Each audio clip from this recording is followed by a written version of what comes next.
The fluorescent lights of the conference room buzzed overhead, illuminating the perspiration on Alexander Reed's forehead. He paced back and forth, running his fingers through his perfectly styled hair, now slightly disheveled from the constant nervous gesture. As CEO of Reed Enterprises, one of the fastest-growing tech companies in the country, he had given countless presentations and speeches, but this one felt different. Tomorrow's investor conference would determine whether his company secured the funding needed for their ambitious expansion into international markets. Everything he had built over the last decade hung in the balance. "Mr. Reed?" His assistant Emma knocked timidly on the doorframe. "The speech coach is here." Alexander checked his watch. It was already 7 p.m., and most of his employees had left for the day. He had been rehearsing for hours, yet the words still felt foreign on his tongue. "Send her in," he sighed, straightening his navy blue tie and smoothing down his tailored suit jacket. He had initially resisted when his board suggested hiring a speech coach, his pride getting in the way, but after the disastrous dry run yesterday, where he had stumbled over key points and failed to convey the passion his vision deserved, he had relented. The woman who walked in wasn't what he expected. Instead of the stern, bespectacled professional he had imagined, she was young, probably in her late 20s, with warm brown eyes and curly hair pulled back in a simple ponytail. She wore a modest emerald green dress that complemented her olive skin and carried a worn leather messenger bag rather than a briefcase. "Mr. Reed," she said, extending her hand, "I'm Olivia Morales. Thank you for making time in your schedule." Her handshake was firm and confident, her smile genuine.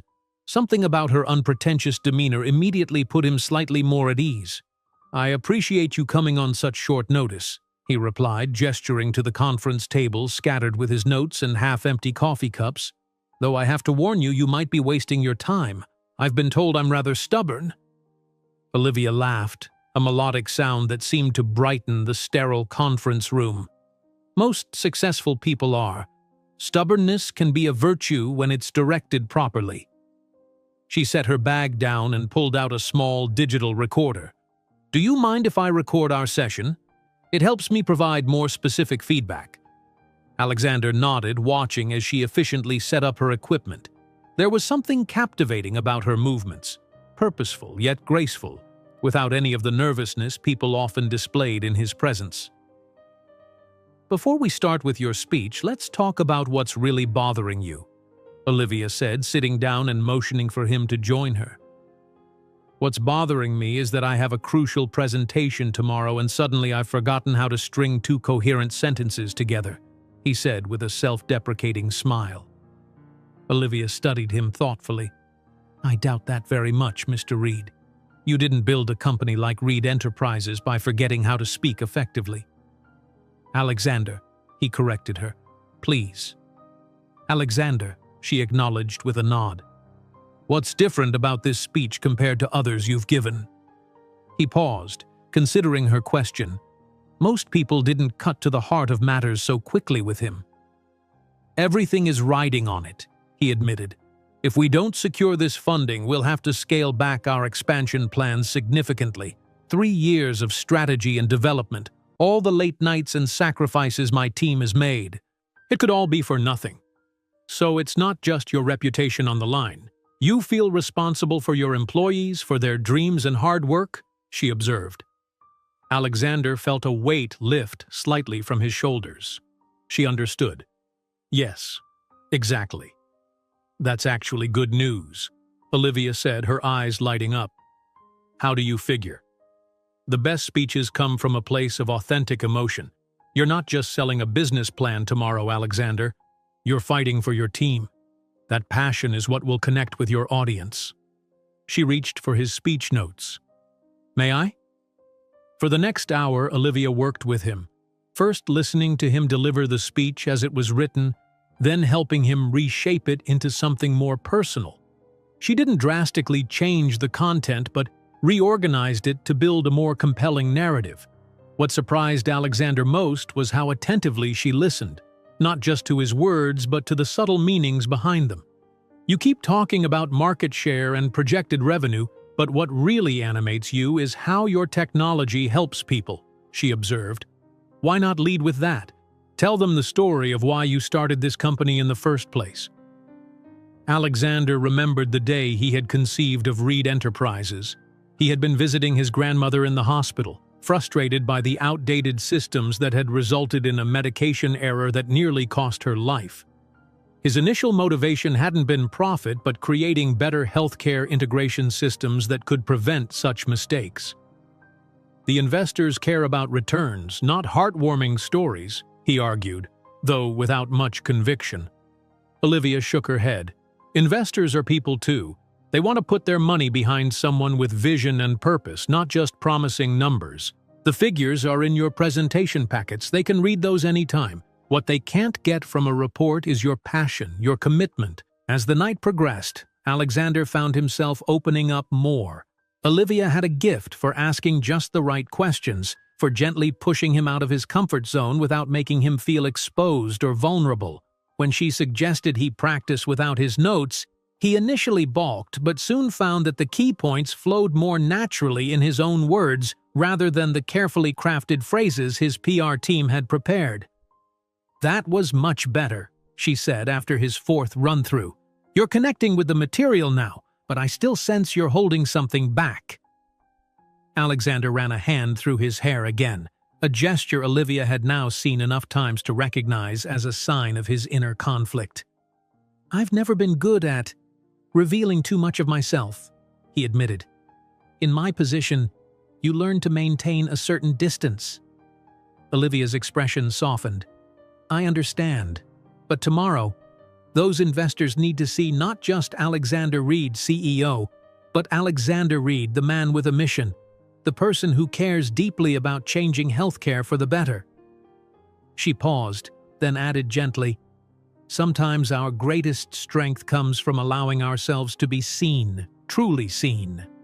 Their eyes met, and for a moment, Alexander felt as though she could indeed see right through the carefully constructed facade he presented to the world. It was unsettling, but also strangely liberating. By 10 p.m., the speech had transformed. It was still professional and data-driven where it needed to be, but now it also told a story, his story, and conveyed the genuine purpose behind Reed Enterprises' ambitious plans.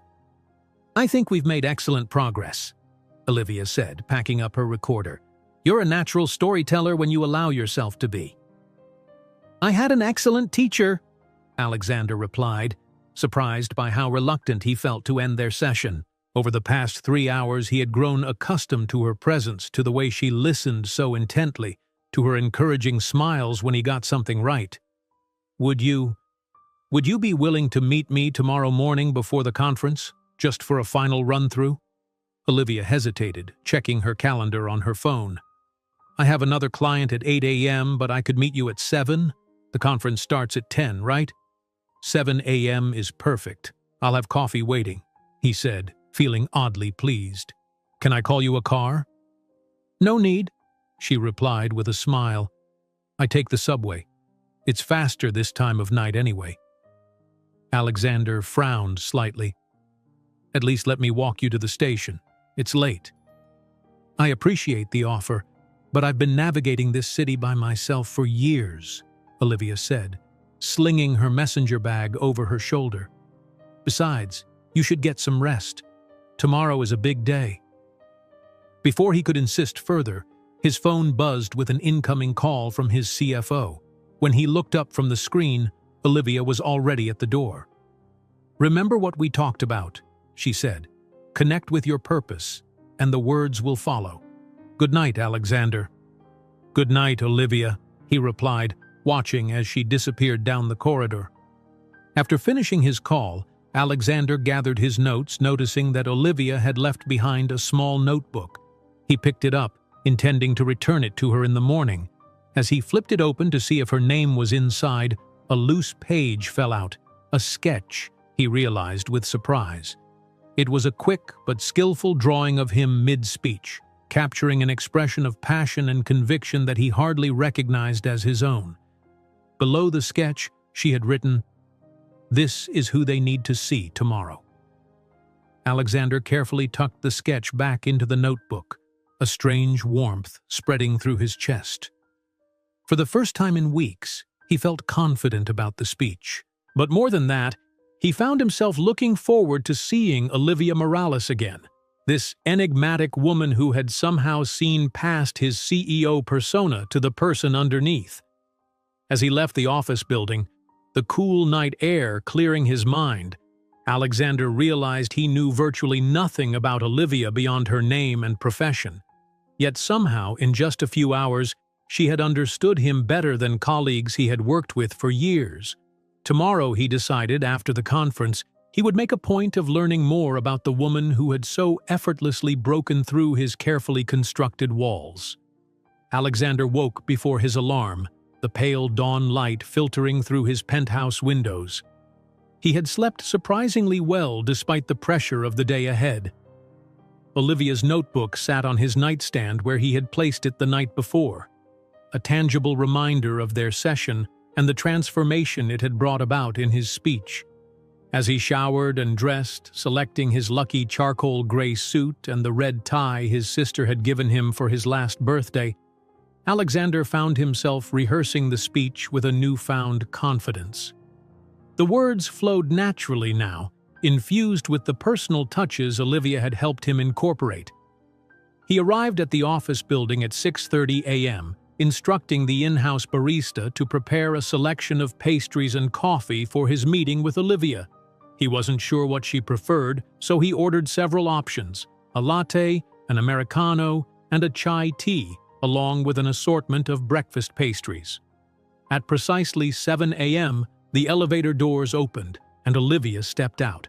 Today, she wore a simple navy blue dress with a white blazer, her curly hair loose around her shoulders. The sight of her made Alexander pause mid-sentence as he rehearsed a section of his speech. "Good morning," she said with a warm smile, setting down her messenger bag. "You look well rested. How are you feeling about today?" "Surprisingly good," Alexander admitted, returning her smile. "Your help last night was invaluable. Oh, and I ordered coffee, though I wasn't sure what you preferred." Olivia looked touched by the gesture. "The chai tea would be perfect, thank you." She accepted the cup he offered. "And before we begin, I believe I left my notebook here last night?"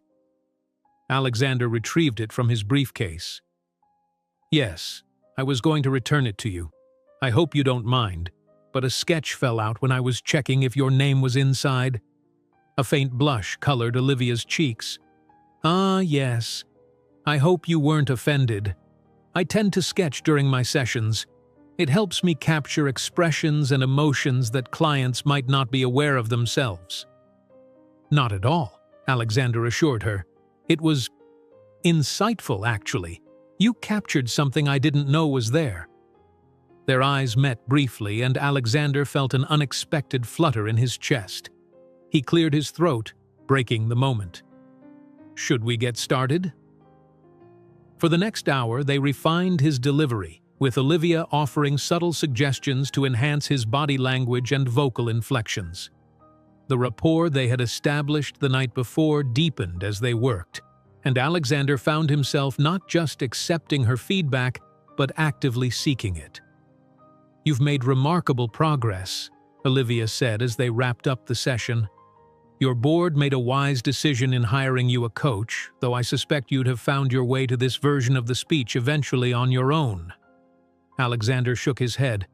"No, this is your doing. I've never approached a presentation this way before. You have a real gift, Olivia." "Thank you, but the content and passion were already there. I just helped you uncover them." She glanced at her watch. "I should get going. My next client is across town." Alexander felt a pang of disappointment. "Of course, but—" He hesitated, then reached for his wallet, extracting a business card. "Would you let me know how it goes? The presentation, I mean. I'd value your professional opinion." Olivia looked momentarily surprised but took the card. "I wish I could attend, but I'm fully booked today. I'm sure you'll be brilliant, though." She scribbled something on a page of her notebook, tore it out, and handed it to him. "Here's my number. Text me after, and let me know how it went." Their fingers brushed as he took the paper, and that strange flutter returned to Alexander's chest. "I will. And thank you again, Olivia, for everything." After she left, Alexander spent the remaining time before the conference reviewing his notes one last time. The slip of paper with Olivia's number remained in his hand, and he carefully transferred it to his phone before tucking the original into his wallet. At 9:45 a.m., Alexander arrived at the Grand Meridian Hotel where the investor conference was being held. His executive team was already there, running through last-minute preparations and distributing presentation packets. "You seem different today," observed Miranda Chen, his CFO, as they waited in the wings of the conference room. "More centered." Alexander thought of Olivia's advice to connect with his purpose. "I am. I've remembered why we're doing this in the first place." Miranda raised an eyebrow but nodded approvingly. "Good. That's what they need to hear." At 10 a.m. sharp, Alexander was introduced to a room filled with potential investors, industry analysts, and financial reporters. As he took the podium, he felt a moment of the old nervousness, but then he recalled Olivia's sketch, that version of himself filled with conviction and purpose. Taking a deep breath, he began to speak. The presentation flowed better than any he had given before. He started with the story of his grandmother, painting a vivid picture of the real-world problems their technology aimed to solve.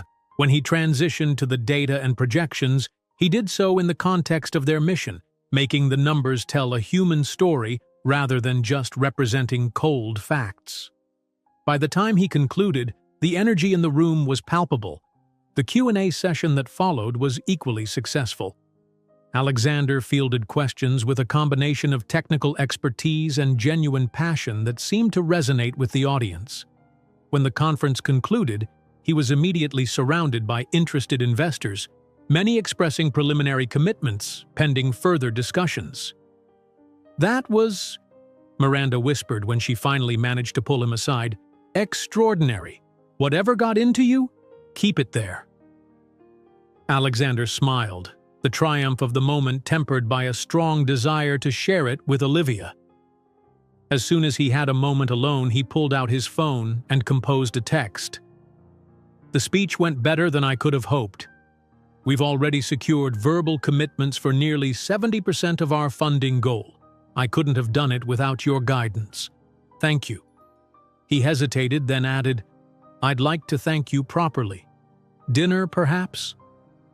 Alexander stared at the additional line for a long moment before deleting it. It wasn't appropriate to blur the lines between professional and personal, no matter how much he might want to see her again. He sent the edited message, then pocketed his phone and returned to the networking session, accepting congratulations and discussing potential partnerships. It was nearly an hour later when he felt his phone vibrate with a response. "Congratulations. I knew you had it in you. The clarity of purpose always shines through when we speak from the heart. It was a pleasure working with you." Alexander read the message several times, trying to discern any subtext in her words. Was this a polite professional sign-off? He typed several responses, deleting each one before settling on, "The pleasure was mine. If I ever need a speech coach again, you'll be my first call." Her reply came quickly. "I hope your next speech won't be under such pressure. Best of luck with your expansion plans." The finality of her tone was unmistakable. Their professional relationship had concluded, and she was gracefully closing the door on further interaction. Alexander felt a disproportionate sense of disappointment as he slipped his phone back into his pocket. The rest of the day passed in a blur of meetings, congratulations, and strategic discussions. By evening, when Alexander finally returned to his penthouse, preliminary agreements had been reached with enough investors to fully fund their expansion plans. It should have been one of the most satisfying days of his professional life. Instead, as he loosened his tie and poured himself a celebratory scotch, Alexander found his thoughts returning repeatedly to Olivia. He had met countless remarkable people in his career, brilliant minds, powerful personalities, extraordinary talents, Yet none had affected him quite like she had in their brief time together. He took out his phone again, scrolling to their brief text exchange. It would be easy enough to find a reason to contact her again professionally. Reed Enterprises hosted quarterly shareholder meetings that required speeches, or perhaps he could recommend her services to colleagues. But something about manufacturing a professional pretense to see her again felt dishonest, especially after the lesson in authenticity she had taught him. If he wanted to see Olivia again, and he was becoming increasingly certain that he did, he should be straightforward about it. Yet he hesitated. She had been hired to do a job which she had done exceptionally well. Her warm manner and perceptive insights were likely part of her professional approach with all clients. Reading anything more into their interaction would be presumptuous at best, inappropriate at worst. Alexander drained his scotch and set the glass down firmly. No, he would respect the professional boundaries. If their paths crossed again, so be it, but he wouldn't engineer such an encounter. This resolution lasted exactly 3 days. In those 3 days, Alexander closed deals with investors, held strategy meetings with his executive team, and began preliminary outreach to potential international partners. He worked longer hours than usual, trying to immerse himself in the success they had achieved. Yet, in quiet moments, in the back of his car, between meetings, during his morning run, in the stillness of his penthouse at night, his thoughts invariably turned to Olivia. On the 4th day, as he sat in a tedious budget meeting, Alexander found himself sketching absently on his notepad. It took him several minutes to realize he was attempting to recreate the drawing Olivia had made of him. His poor imitation only highlighted how skillfully she had captured him, seeing something in him that he hadn't recognized in himself.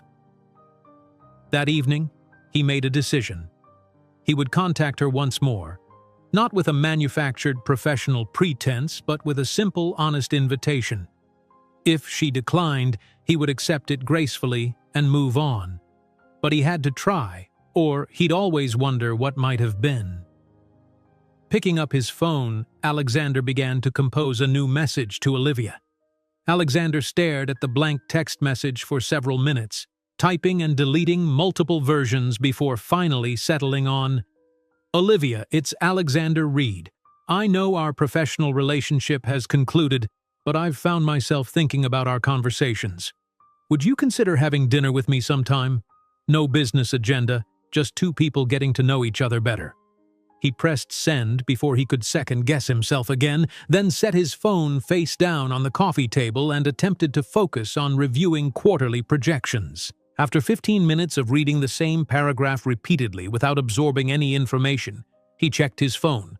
No response.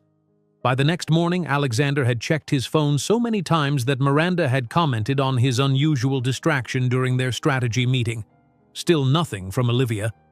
He considered the possibility that she might be busy with other clients, but as a second day passed with no reply, he was forced to accept that her silence was likely deliberate. "She's not interested," he muttered to himself as he stood at his office window, watching the city lights flicker on at dusk. Message received. Alexander threw himself into work with renewed intensity over the next few days, scheduling back-to-back meetings and extending his already long hours. Yet even as he immersed himself in expanding Reed Enterprises' international presence, thoughts of Olivia continued to surface at unexpected moments. It wasn't just her beauty or intelligence that had captivated him, though both were considerable.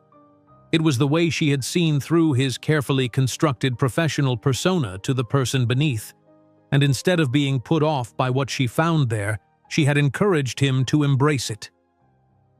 After a week of silence, Alexander made a decision.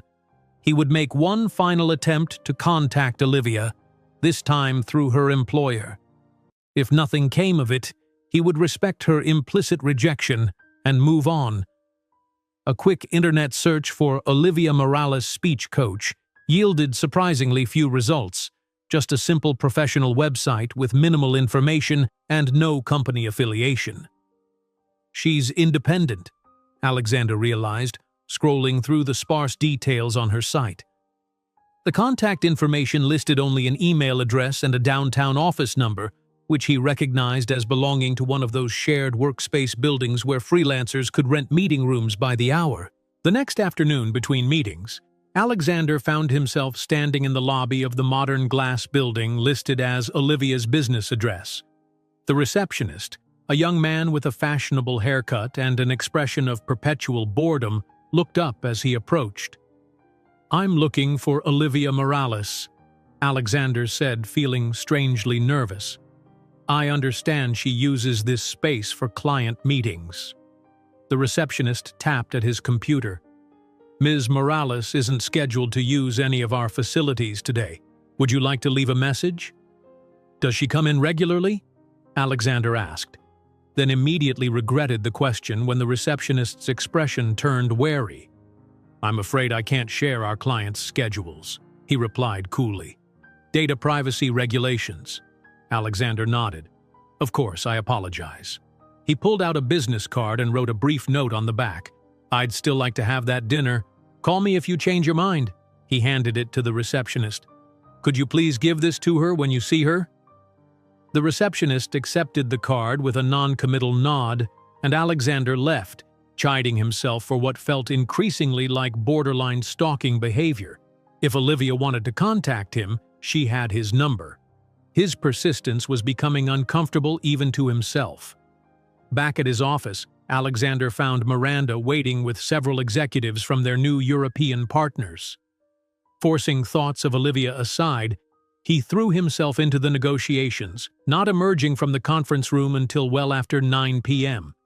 As he packed up his briefcase to head home, Alexander noticed Olivia's notebook, which he had placed in his desk drawer after their session. He had meant to mail it back to her but had forgotten in the whirlwind of post-conference activities. He opened it again, flipping through the pages filled with her observations and sketches from other coaching sessions. Faces he didn't recognize captured in quick, skillful strokes. Examining her drawings more closely, Alexander noticed certain artistic tendencies, her emphasis on expressive eyes, the way she captured motion with minimal lines, her attention to emotional nuance. The style reminded him of something he had seen recently, but he couldn't place where. Then it hit him. A promotional poster for an exhibition at the Weber Gallery, featuring emerging local artists. The drawing style had been similar, though he couldn't recall if Olivia's name had been among those listed. It was a long shot, but at this point, Alexander was willing to grasp at straws. The next evening, instead of heading home after work, Alexander directed his driver to the Weber Gallery in the Arts District. The opening reception for the new exhibition was in full swing when he arrived. The space crowded with a mix of serious art collectors and fashionable young people more interested in being seen than in the artwork. Alexander felt conspicuously out of place in his business suit among the creatively dressed crowd, but he moved methodically through the gallery, scanning for Olivia while pretending to study each piece.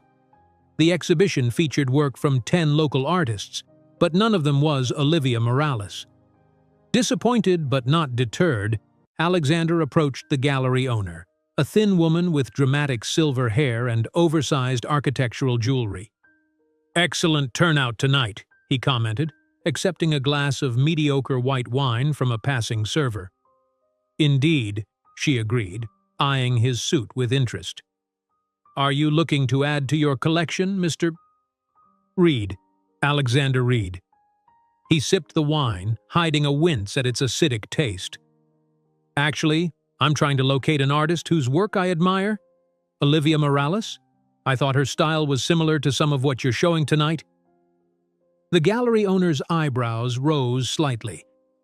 "I don't represent an Olivia Morales, but if her work is similar to what you see here, you might check the Artemis Collective.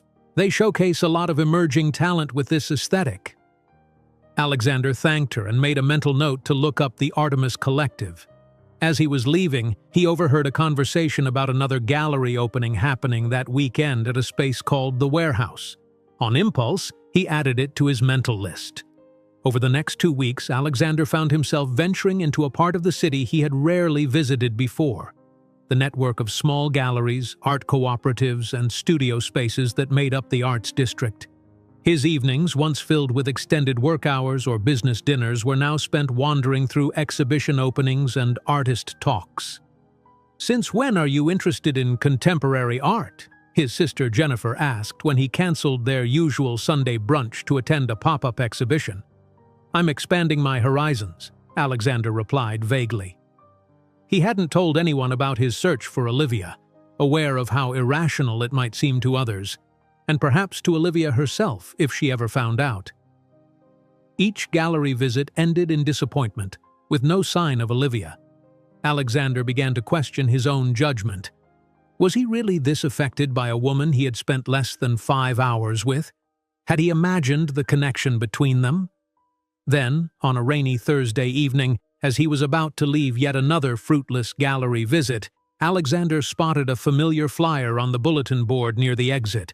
It was for a weekend workshop titled "Capturing Emotion, Expressive Portrait Techniques," led by none other than Olivia Morales, to be held at the Artemis Collective that Saturday. Alexander felt a surge of triumph, followed immediately by uncertainty. Showing up at her workshop after she had ignored his messages would be intrusive, possibly even creepy. Yet the prospect of seeing her again was too tempting to resist. Saturday morning found him standing outside the Artemis Collective, a renovated warehouse space with large windows and an industrial chic aesthetic. Through the glass doors he could see a group of about 15 people setting up easels in a circle. And there, helping a gray-haired woman adjust her drawing board, was Olivia. She wore paint-splattered jeans and a loose blue button-down shirt with the sleeves rolled up, her curly hair piled on top of her head in a messy bun. Even in this casual attire, she commanded the room with the same quiet confidence she had displayed during their coaching session. Alexander's hand hovered over the door handle as doubts assailed him. What exactly was his plan here? To enroll in her art workshop as an excuse to talk to her? To wait outside for hours until it ended? Both options seemed absurd now that he was actually here. As he stood frozen in indecision, Olivia looked up and their eyes met through the glass. Her expression shifted from surprise to confusion, then something unreadable as she excused herself from the student she was helping and walked toward the door. Alexander considered fleeing but stood his ground as Olivia pushed open the door and stepped outside, closing it behind her. "Alexander," she said, her voice betraying no emotion, "this is unexpected." "I know," he admitted, feeling foolish under her steady gaze. "I found your workshop flyer at a gallery and I wanted to see you again. So I gathered from your texts and the message you left at the office space," Olivia said. She wasn't cold exactly, but the warmth he remembered from their session was noticeably absent. "I didn't respond because I didn't think it was appropriate.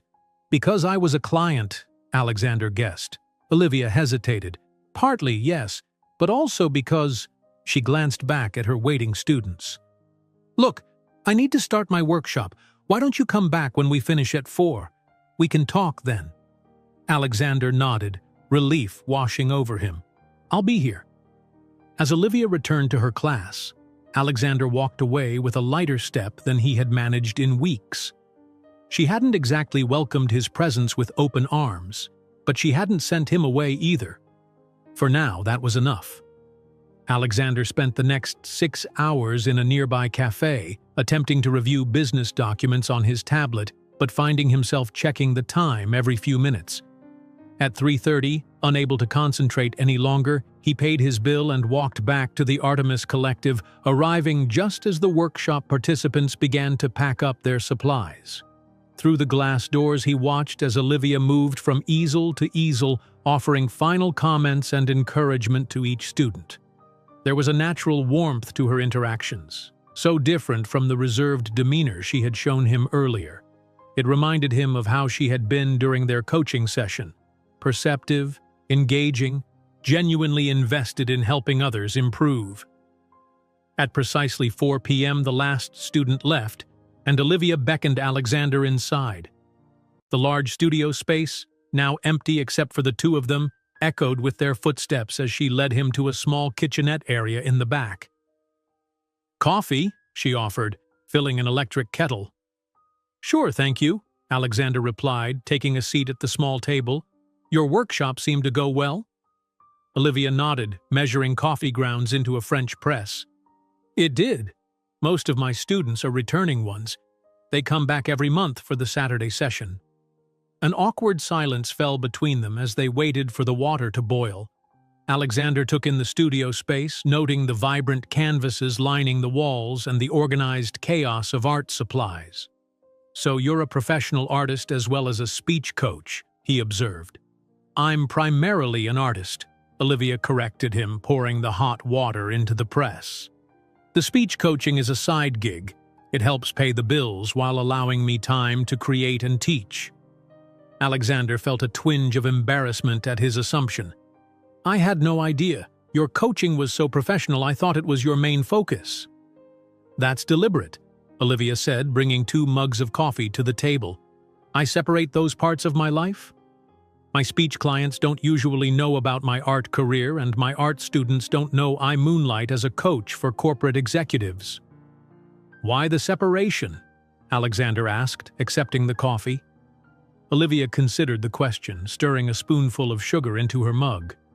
"Different worlds, different expectations.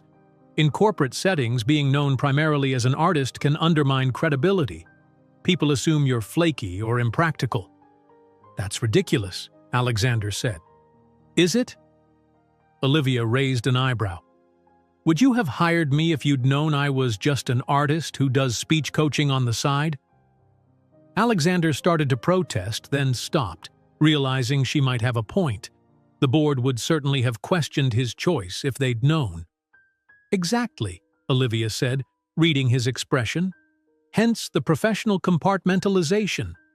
"Is that why you didn't respond to my messages?" Alexander asked. "Professional boundaries?" Olivia sighed, wrapping her hands around her mug. "Partly. But it's more complicated than that. Alexander, you're the CEO of a major company. I'm a freelance artist who sometimes coaches executives. The power imbalance there is significant." "I don't see it that way," Alexander countered. "That's precisely the issue," Olivia said gently. "You don't have to see it because you're not affected by it. For you, asking me to dinner is simple. For me, it raises questions. If I decline, do I lose potential professional connections? If I accept, will I be taken seriously in future corporate environments? And that's before we even get to the personal complications." Alexander absorbed her words, realizing he hadn't considered these perspectives. "I understand," he said finally, "and I apologize for putting you in that position." "You don't need to apologize for asking," Olivia said, "but tracking me down after I didn't respond." She let the sentence hang. "Crossed a line," Alexander finished for her. "You're right. That was inappropriate, and I am sorry for that." Olivia studied him for a moment, then nodded, accepting his apology. "So, now that you've found me, what exactly were you hoping would happen?" The directness of her question caught Alexander off guard. What had he been hoping for? He wasn't even sure himself anymore. "Honestly, I don't know," he admitted. I couldn't stop thinking about you after our session, about how you saw things in me that I didn't see in myself, how talking with you felt different from any conversation I've had in years." He paused, meeting her gaze. "I guess I wanted to find out if that connection was real or if I imagined it." Olivia's expression softened slightly. "It wasn't imagined, but connections can be meaningful without needing to be pursued." "I understand if you're not interested," Alexander said. "I'll respect that and leave you alone. But I'd like to know if that's the case, or if it's just the professional concerns holding you back." Olivia was quiet for a long moment, considering her words carefully. "It's not a question of interest or lack thereof. I make it a rule not to date clients, former or otherwise. It complicates the work I do." "I see," Alexander said, trying to hide his disappointment. "But," Olivia continued, I also believe in being honest. Yes, there was a connection during our session. I felt it too. You surprised me, Alexander Reed. I went in expecting a typical arrogant CEO and instead found someone thoughtful and genuinely passionate about making a difference. Hope flickered in Alexander's chest. So nothing, necessarily, Olivia said firmly. I'm acknowledging the connection existed. That doesn't mean acting on it is the right choice. Alexander nodded, accepting her boundaries. I understand. Thank you for being honest with me. He took a sip of his coffee, then changed the subject. Your artwork is beautiful, by the way. Have you always been an artist? Olivia seemed to relax as the conversation shifted. Since I was old enough to hold a crayon. My mother was a curator at the Museum of Modern Art before she retired. I grew up surrounded by incredible works and artists. That explains your insight into people, Alexander commented. You're used to looking closely, seeing what others miss. I suppose so, Olivia agreed. Though my mother would say I got that from my father. He was a psychiatrist, always analyzing everyone and everything. Was? Alexander inquired gently. He passed away 5 years ago. Cancer. A shadow crossed her face. He was the one who encouraged me to use my observational skills beyond art. The speech coaching started as a suggestion from him when I was struggling to make ends meet as an artist. He sounds like a wise man, Alexander said. He was, Olivia agreed, a fond smile replacing the sadness. He would have liked you, I think. He appreciated people who were genuine, regardless of their social position. They continued talking as afternoon faded into evening, their conversation flowing naturally from art to business, from personal histories to philosophical questions. Olivia described her journey as an artist, the challenges of establishing herself in a competitive field, and her hopes for an upcoming solo exhibition. Alexander spoke about the origins of Reed Enterprises, his vision for healthcare technology, and the weight of responsibility he felt toward his employees. Before either of them realized it, 2 hours had passed. Olivia glanced at her watch and looked surprised. I had no idea it was so late, she said. I need to close up the studio. Alexander helped her straighten the space, stacking easels and returning supplies to their designated spots. As they worked side by side, he felt a comfortable familiarity developing between them, the earlier tension gradually dissipating. When they finished, they stood by the door, neither quite ready to end the encounter.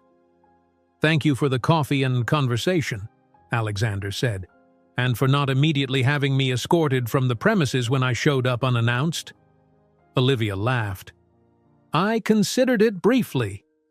I'm glad you reconsidered, Alexander replied with a smile. I should let you get on with your evening. Olivia hesitated, then said, There's an opening at the Baxter Gallery tonight. Some friends of mine are exhibiting. I was planning to stop by. She paused. You could join me if you'd like. As friends. Alexander tried to contain his surprise and pleasure at the invitation. I'd like that very much. Just to be clear, Olivia added, this isn't a date. It's 2 people with a shared interest in art attending a gallery opening. Of course, Alexander agreed readily, willing to accept any terms that allowed him to spend more time with her. Just 2 friends appreciating art together. Olivia locked up the studio, and they walked the 6 blocks to the Baxter Gallery, their conversation continuing easily. Alexander found himself more engaged and present than he had been in months, perhaps years. Work, with all its pressures and responsibilities, felt distant for the first time in recent memory. The gallery was crowded when they arrived, the opening in full swing. Alexander noticed Olivia's demeanor shift subtly as they entered. She stood straighter. Her smile became more guarded, her eyes more watchful. It was a change he recognized from his own experience of entering rooms where he was expected to perform a certain role. Friends of yours here? He asked quietly. Olivia nodded. Several, including my ex, who I wasn't expecting to see tonight. She inclined her head toward a tall man with dark-rimmed glasses who was holding court near one of the larger installations. Gabriel Torres. We were together for 3 years. It ended badly 6 months ago. Before Alexander could respond, a woman with bright blue hair spotted Olivia and rushed over, enveloping her in an enthusiastic hug. "Liv, you came!" she exclaimed, then noticed Alexander. "And you brought someone. This is new and exciting." "Mia, this is Alexander," Olivia said. "A friend." "Alexander, this is Mia Chen, one of my oldest friends and an incredible sculptor." As they exchanged pleasantries, Alexander could feel curious gazes turning their way, including that of Gabriel Torres, whose expression had darkened noticeably upon spotting Olivia with an unfamiliar man. The evening had just become considerably more complicated than a simple gallery visit between friends. Mia looped her arm through Olivia's and pulled her slightly aside. "He's cute," she whispered, not quite quietly enough for Alexander to miss. "And definitely not your usual type." "We're just friends," Olivia insisted, shooting Alexander an apologetic glance. "He was a client." "Mm-hmm," Mia replied skeptically. "Well, just friends or not, Gabriel has noticed, and he's headed this way." Alexander watched as Gabriel Torres detached himself from his admirers and made his way toward them, his eyes fixed on Olivia with an intensity that seemed possessive rather than friendly. Everything about the man exuded artistic confidence, from his fashionably disheveled appearance to the deliberate way he moved through the crowd as if expecting it to part for him. "Olivia," Gabriel said, air-kissing both her cheeks in a European gesture that felt performative.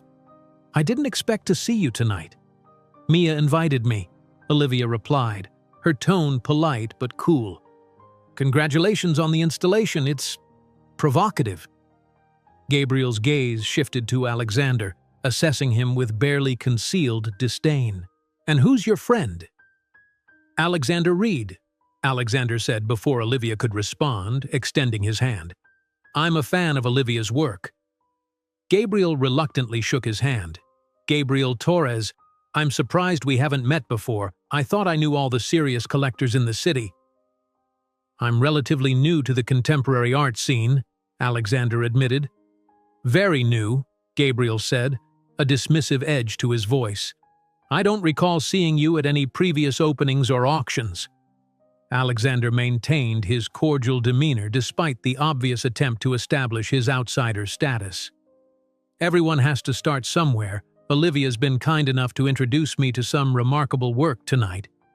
"Has she?" Gabriel's attention swung back to Olivia. "How uncharacteristically generous of you, Liv. You're usually so protective of your artistic connections." Olivia stiffened beside Alexander. "Things change, Gabriel. Now, if you'll excuse us, I promised to show Alexander the piece in the East Gallery." She placed her hand lightly on Alexander's arm, guiding him away from Gabriel, whose expression had darkened at the casual touch. "I'm sorry about that," Olivia murmured once they were out of earshot. "Gabriel can be territorial, even though he's the one who ended things." "No need to apologize," Alexander assured her. "Exes are complicated." "Some more than others," Olivia agreed with a rueful smile. "Gabriel and I were in the same MFA program at Pratt. We had this intense, competitive relationship, pushing each other creatively but also constantly trying to prove something. When we finally called it quits, it wasn't just a breakup. It was like acknowledging a fundamental incompatibility in our artistic approaches." Alexander nodded, understanding more than she might expect. "I've had similar experiences in business partnerships. When your professional identity is so intertwined with a relationship, separating becomes exponentially more complicated." "Exactly," Olivia said, looking slightly surprised at his insight. "It's not just a personal loss. It's questioning part of your professional foundation." They had reached the East Gallery, a quieter space featuring more contemplative works. As they moved from piece to piece, Alexander was struck by how Olivia's comments enhanced his appreciation. helping him see layers and intentions he might have missed. "You're a natural teacher," he observed after she had explained the technique behind a particularly complex mixed-media piece. "I enjoy sharing what I see," Olivia said. "Art can be intimidating if you feel like you need some special knowledge to get it. But really, it's about connection. Finding something that speaks to you, whether or not you understand all the technical aspects." "Is that what drives your own work? Creating connections?" Olivia considered the question thoughtfully. "In part, yes. I'm interested in moments of genuine emotion, capturing those brief instances when people reveal who they really are beneath the social masks we all wear." "Like your sketch of me," Alexander said. "Yes," Olivia admitted. "When you were talking about your grandmother and the real reason you started your company, that was a moment of authenticity breaking through the CEO persona. I wanted to capture it." As they continued through the gallery, Alexander found himself increasingly comfortable in this world, so different from his own. The conversations swirling around them about technique, meaning, and creative vision were far removed from the market analysis and strategic planning discussions that filled his days, yet he found them refreshingly stimulating. Olivia introduced him to several other artists, her friends who greeted him with varying degrees of curiosity and acceptance. Alexander noticed that while some seemed surprised by his presence in their circle, none treated him with the overt hostility Gabriel had displayed.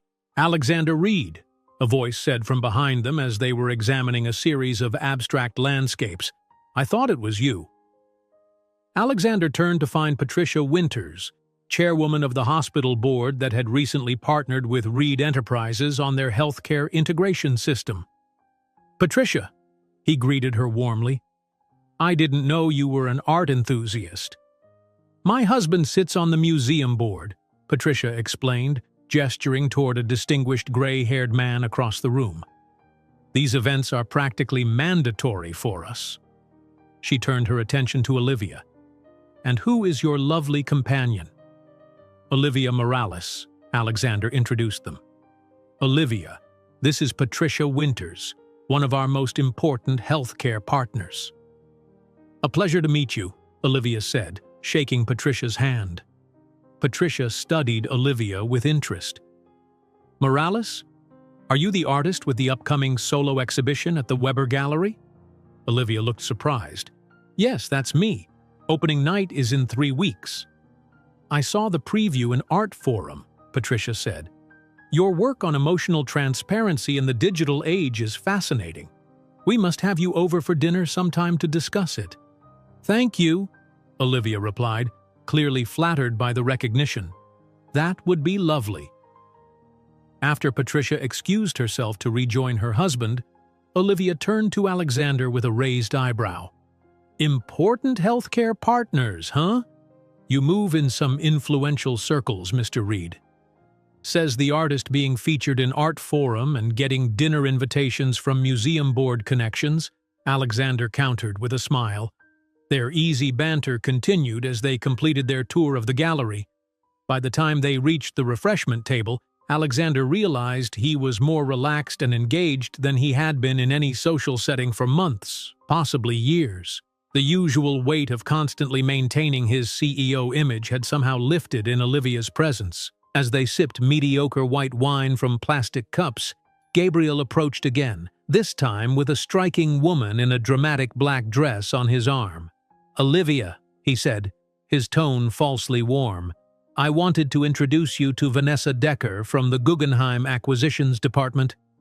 "Vanessa, this is Olivia Morales, the artist I was telling you about." The woman extended a manicured hand to Olivia. "Gabriel speaks very highly of your work. He's insisted I need to see your exhibition next month." "That's, unexpectedly kind of him," Olivia said, shooting Gabriel a puzzled look. "Just because we're not together anymore doesn't mean I don't still believe in your talent," Gabriel said magnanimously. His gaze slid to Alexander, whom he had pointedly not introduced. "Though I'm surprised to see your focus has shifted to commercial interests." The implication was clear. and Alexander felt Olivia tense beside him. "My artistic focus hasn't changed," Olivia replied evenly, "and Alexander isn't a commercial interest. Unlike some people, he actually values authenticity." Gabriel's expression hardened. "Is that what you're calling it now? I seem to recall you had quite a different opinion about corporate types using art as a status symbol." Before Olivia could respond, Alexander stepped in smoothly. "I'd be the first to admit I'm a novice in the art world, but I'm genuinely interested in learning, not acquiring status symbols." He turned to Vanessa with a disarming smile. "Though I imagine your position at the Guggenheim gives you fascinating insights into the intersection of art and commerce that might enlighten us both." Vanessa, clearly intrigued by the undercurrents of tension, launched into an analysis of changing trends in institutional acquisitions. Gabriel, finding himself outmaneuvered, eventually steered her away to meet other artists. "Thanks for the save," Olivia said quietly when they were alone again. "Gabriel has a talent for hitting nerves." "Seems like a common trait among exes," Alexander replied. "For what it's worth, I don't think he's over you." Olivia sighed. "It's not me he misses. It's the idea of me. The supportive artist girlfriend who admired his work and helped advance his career. The real me, with my own ambitions and opinions, was always a bit inconvenient." The honesty of her assessment struck Alexander. How many of his own past relationships had followed a similar pattern, with partners attracted to the idea of dating a successful CEO rather than the man himself? "I should probably head out soon," Olivia said, checking her watch.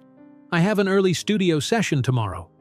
"Let me walk you home," Alexander offered, then quickly added, "As a friend, of course." Olivia hesitated, then nodded. "That would be nice. Just let me say goodbye to Mia first." As Olivia sought out her friend, Alexander found himself observing her interactions with the artistic community she belonged to.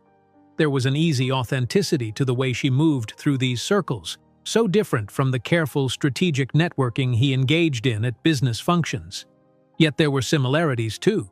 The politics, the rivalries, the alliances that formed the invisible architecture of any professional community. When Olivia returned, they slipped out of the gallery together, leaving behind the noise and social complexities for the relative peace of the nighttime streets. The autumn air was crisp, carrying the scent of approaching rain. "So," Olivia said as they walked, "what did you think of your first real immersion in the contemporary art scene?" "Fascinating," Alexander replied honestly. "Not that different from high-level business events in some ways. The networking, the posturing, the subtle power plays. But the conversations are certainly more interesting." Olivia laughed. "I'm not sure whether to be flattered or concerned that you found the art world's drama fascinating." "Definitely flattered," Alexander assured her. "It's been a refreshing change from discussions about market expansions and quarterly projections."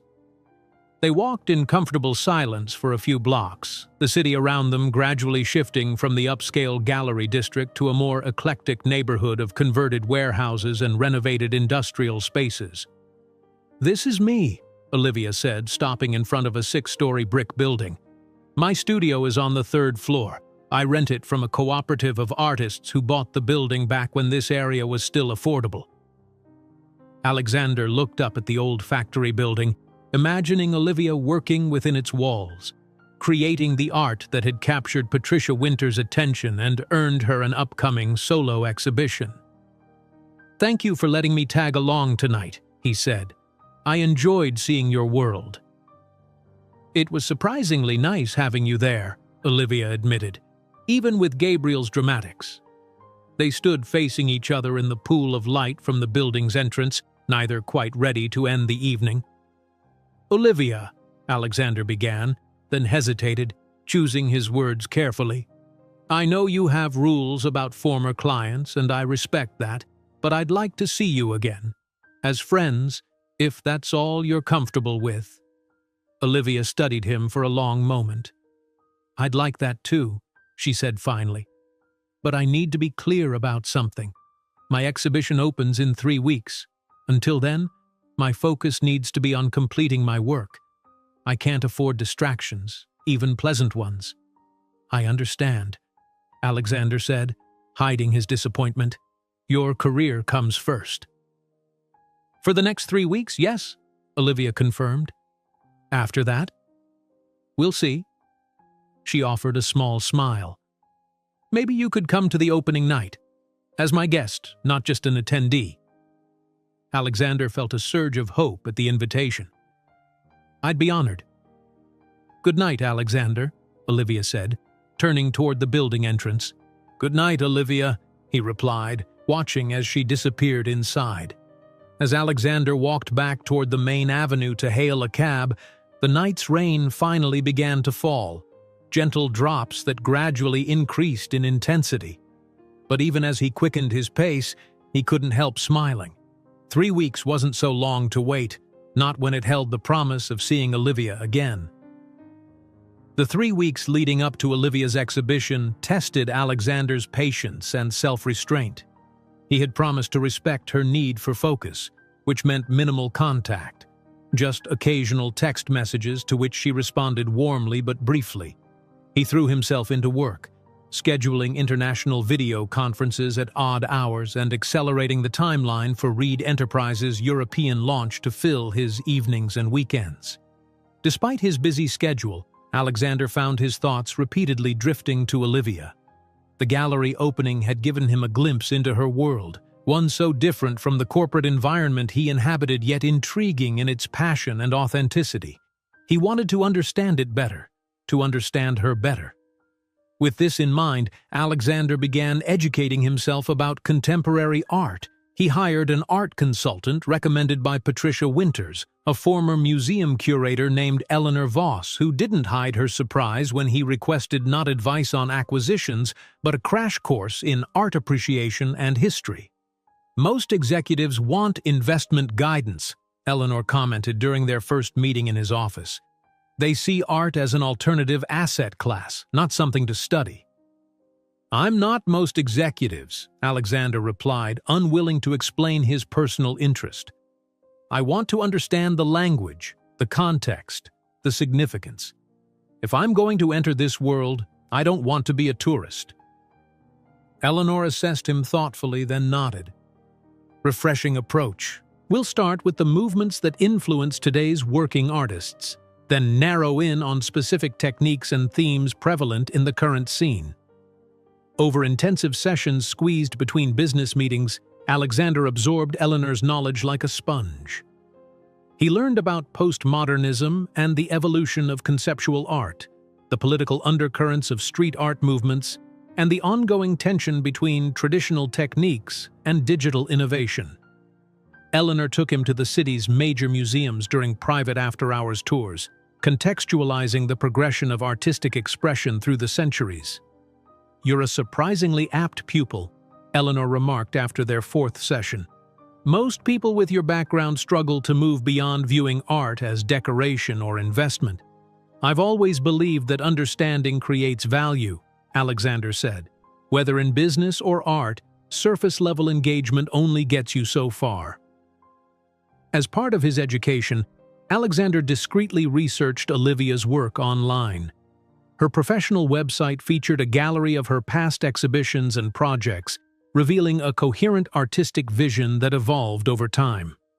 Her earlier work focused on traditional portraiture with unconventional materials, while her more recent pieces incorporated digital elements and interactive components that invited viewer participation.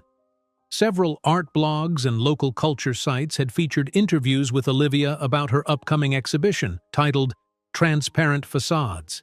The show would examine the contrast between public personas and private selves, a theme that resonated deeply with Alexander given their initial coaching session.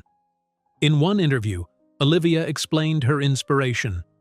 "We're living in an era where personal branding has become almost mandatory, yet authentic connection feels increasingly rare. This exhibition explores that tension, the masks we wear, the glimpses of truth that peek through, and the yearning for genuine human connection in a curated world." Reading her words, Alexander felt a jolt of recognition. Wasn't that exactly what had drawn him to her? Her ability to see through his CEO persona to the person beneath? 10 days before the exhibition opening, Alexander received an unexpected call from Patricia Winters. "Alexander," she greeted him warmly. "I'm hosting a small dinner party this Friday for some board members and arts patrons. Your friend Olivia Morales will be attending. Apparently, my husband's been following her work for some time. I thought you might like to join us." Alexander hesitated, remembering Olivia's request for space until her exhibition.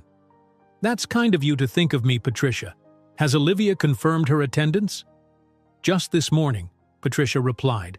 "I mentioned you might be there and she seemed pleased. I got the impression you two are more than casual acquaintances." "We're friends," Alexander said carefully. "I'd be delighted to attend." After hanging up, Alexander debated whether to text Olivia about the dinner. Would she see his attendance as respecting her boundaries or intruding on her professional opportunity? After several drafted and deleted messages, he finally sent, "Patricia Winters just invited me to dinner Friday. Mentioned you'll be there. Happy to decline if you'd prefer space. Your call." Olivia's response came an hour later. "It's fine.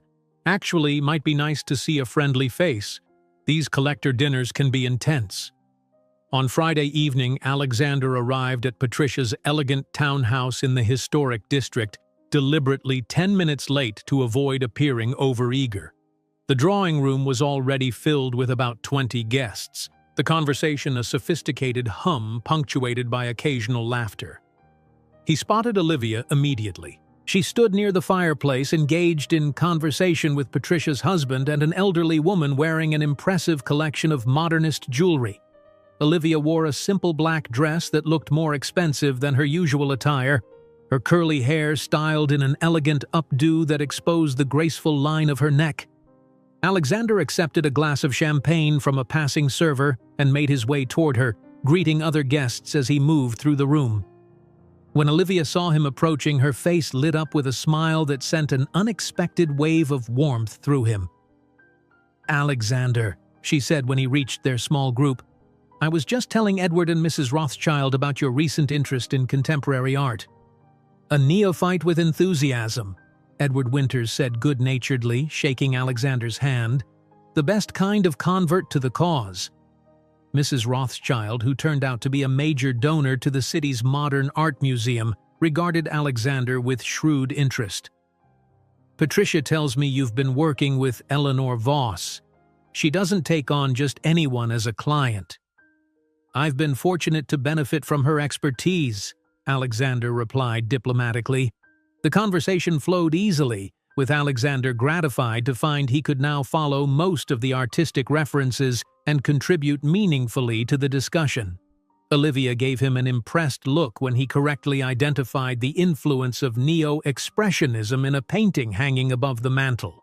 When dinner was announced, Alexander was pleased to find himself seated beside Olivia, with a venture capitalist known for funding arts initiatives on his other side. "You've been studying," Olivia murmured as they took their seats. "I'm impressed." "I had an excellent teacher," Alexander replied, echoing what he had once said about her coaching. Olivia smiled, recognizing the callback. "Still, I didn't expect you to dive so deeply into art theory and history. When something interests me, I commit to understanding it properly," Alexander said, leaving ambiguous whether he meant art itself or her world. Throughout the dinner, Alexander observed Olivia in this environment of wealth and influence.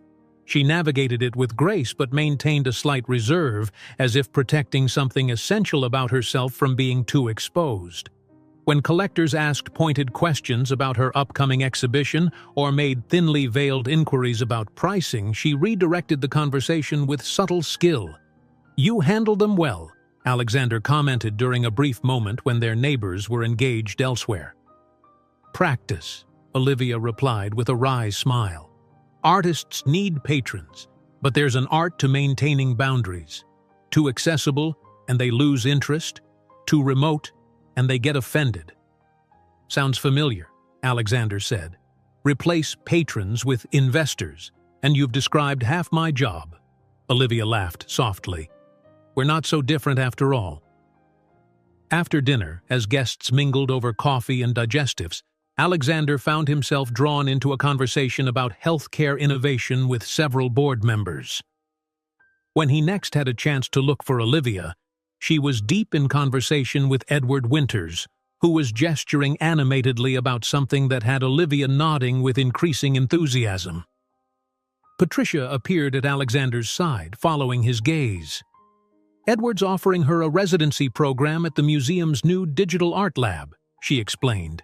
It's quite competitive, only offered to artists they believe have significant potential.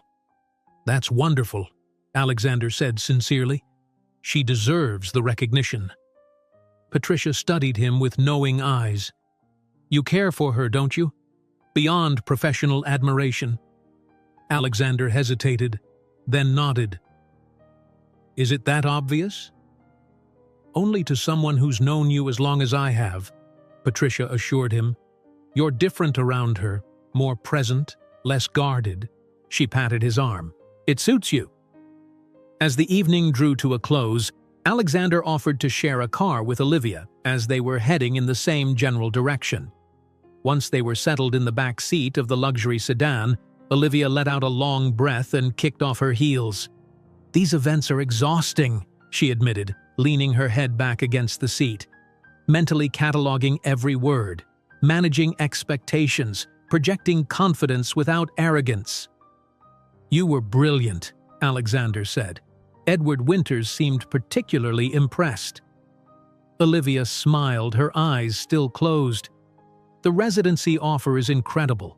State-of-the-art technology, funding for experimental work, exposure to international audiences. It could change everything for me.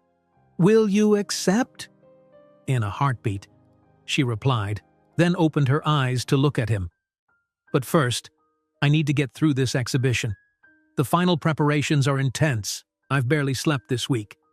Alexander studied her in the passing streetlights, the shadows under her eyes now visible, the slight tension in her shoulders.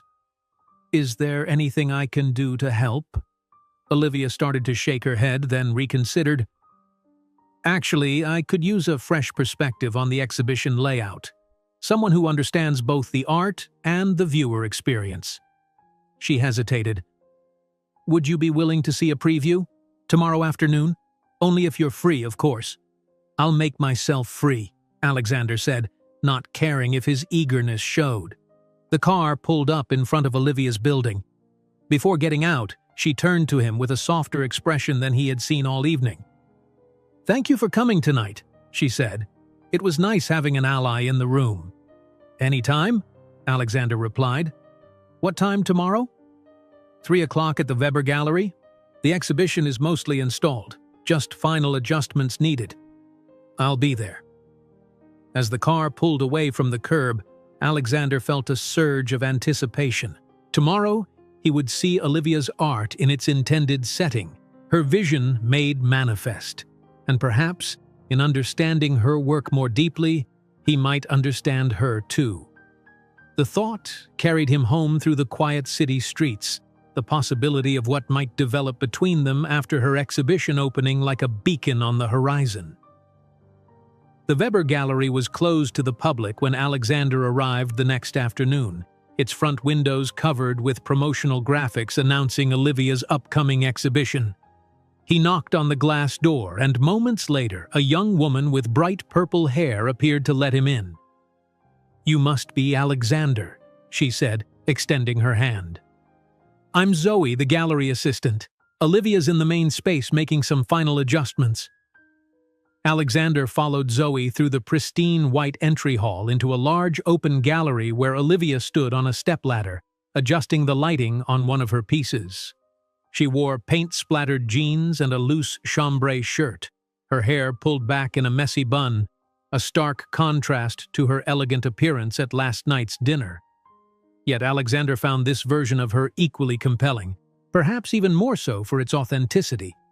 Your 3 o'clock is here, Zoe announced. Olivia looked over her shoulder and smiled when she saw Alexander. Perfect timing. I could use your height for this adjustment. She climbed down from the ladder and gestured him over. Can you reach that track light? It needs to be angled about 10 degrees to the right. Alexander removed his suit jacket, draped it over a nearby chair, and climbed the ladder to make the adjustment. Like this? He asked, moving the light. Perfect, Olivia confirmed. Now I can finally see if this piece works the way I intended.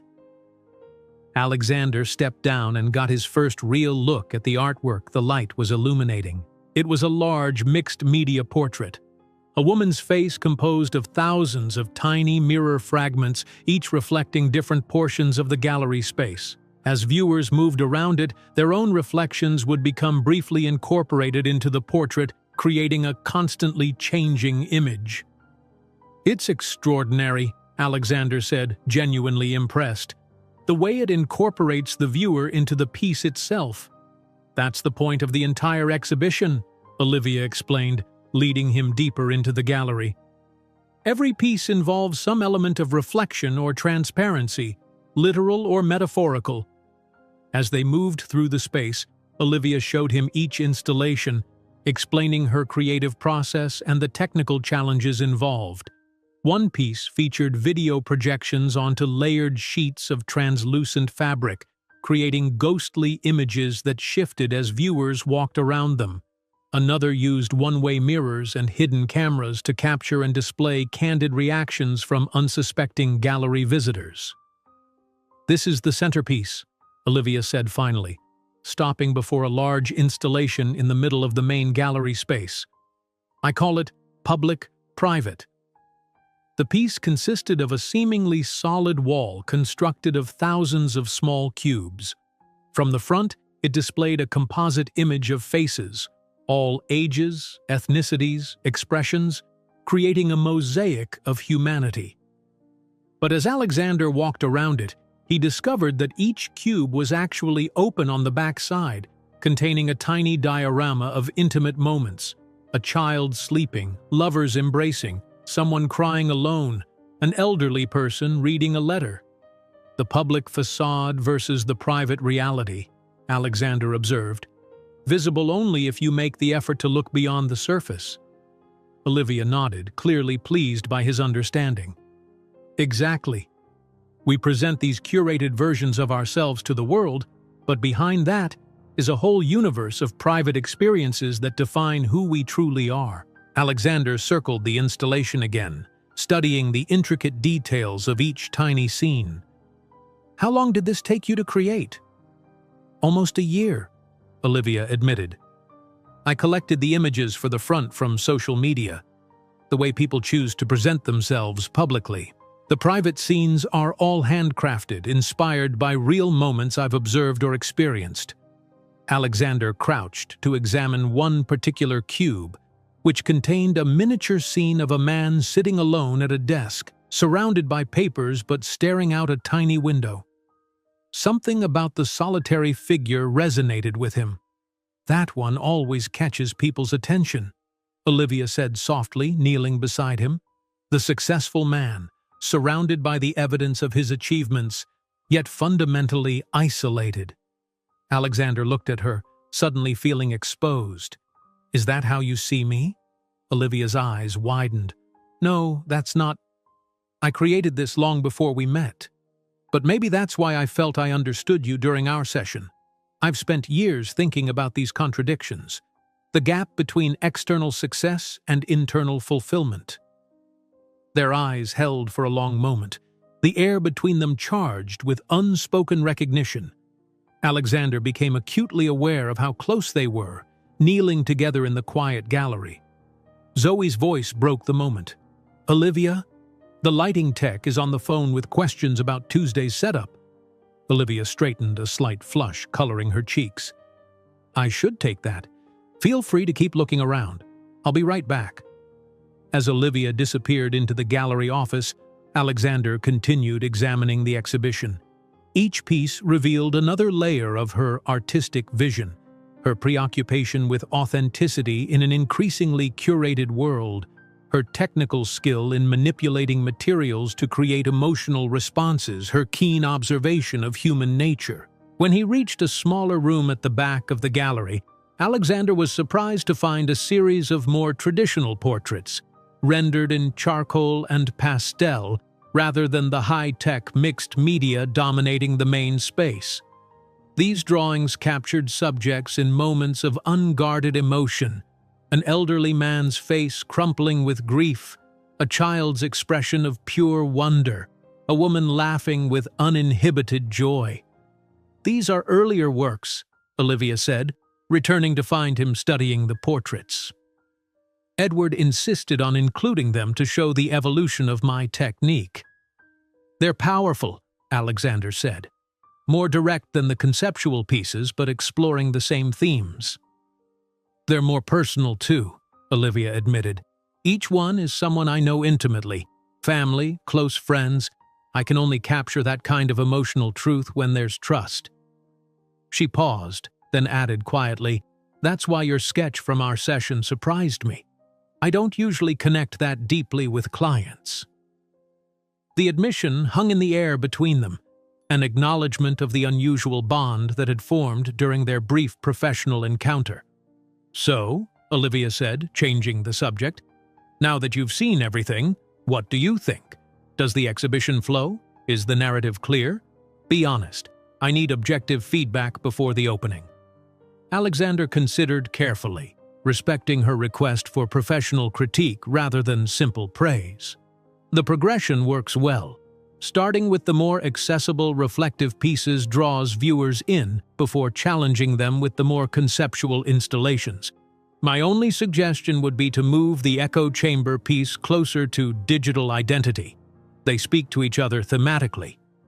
Olivia tilted her head, considering his suggestion. "You're right.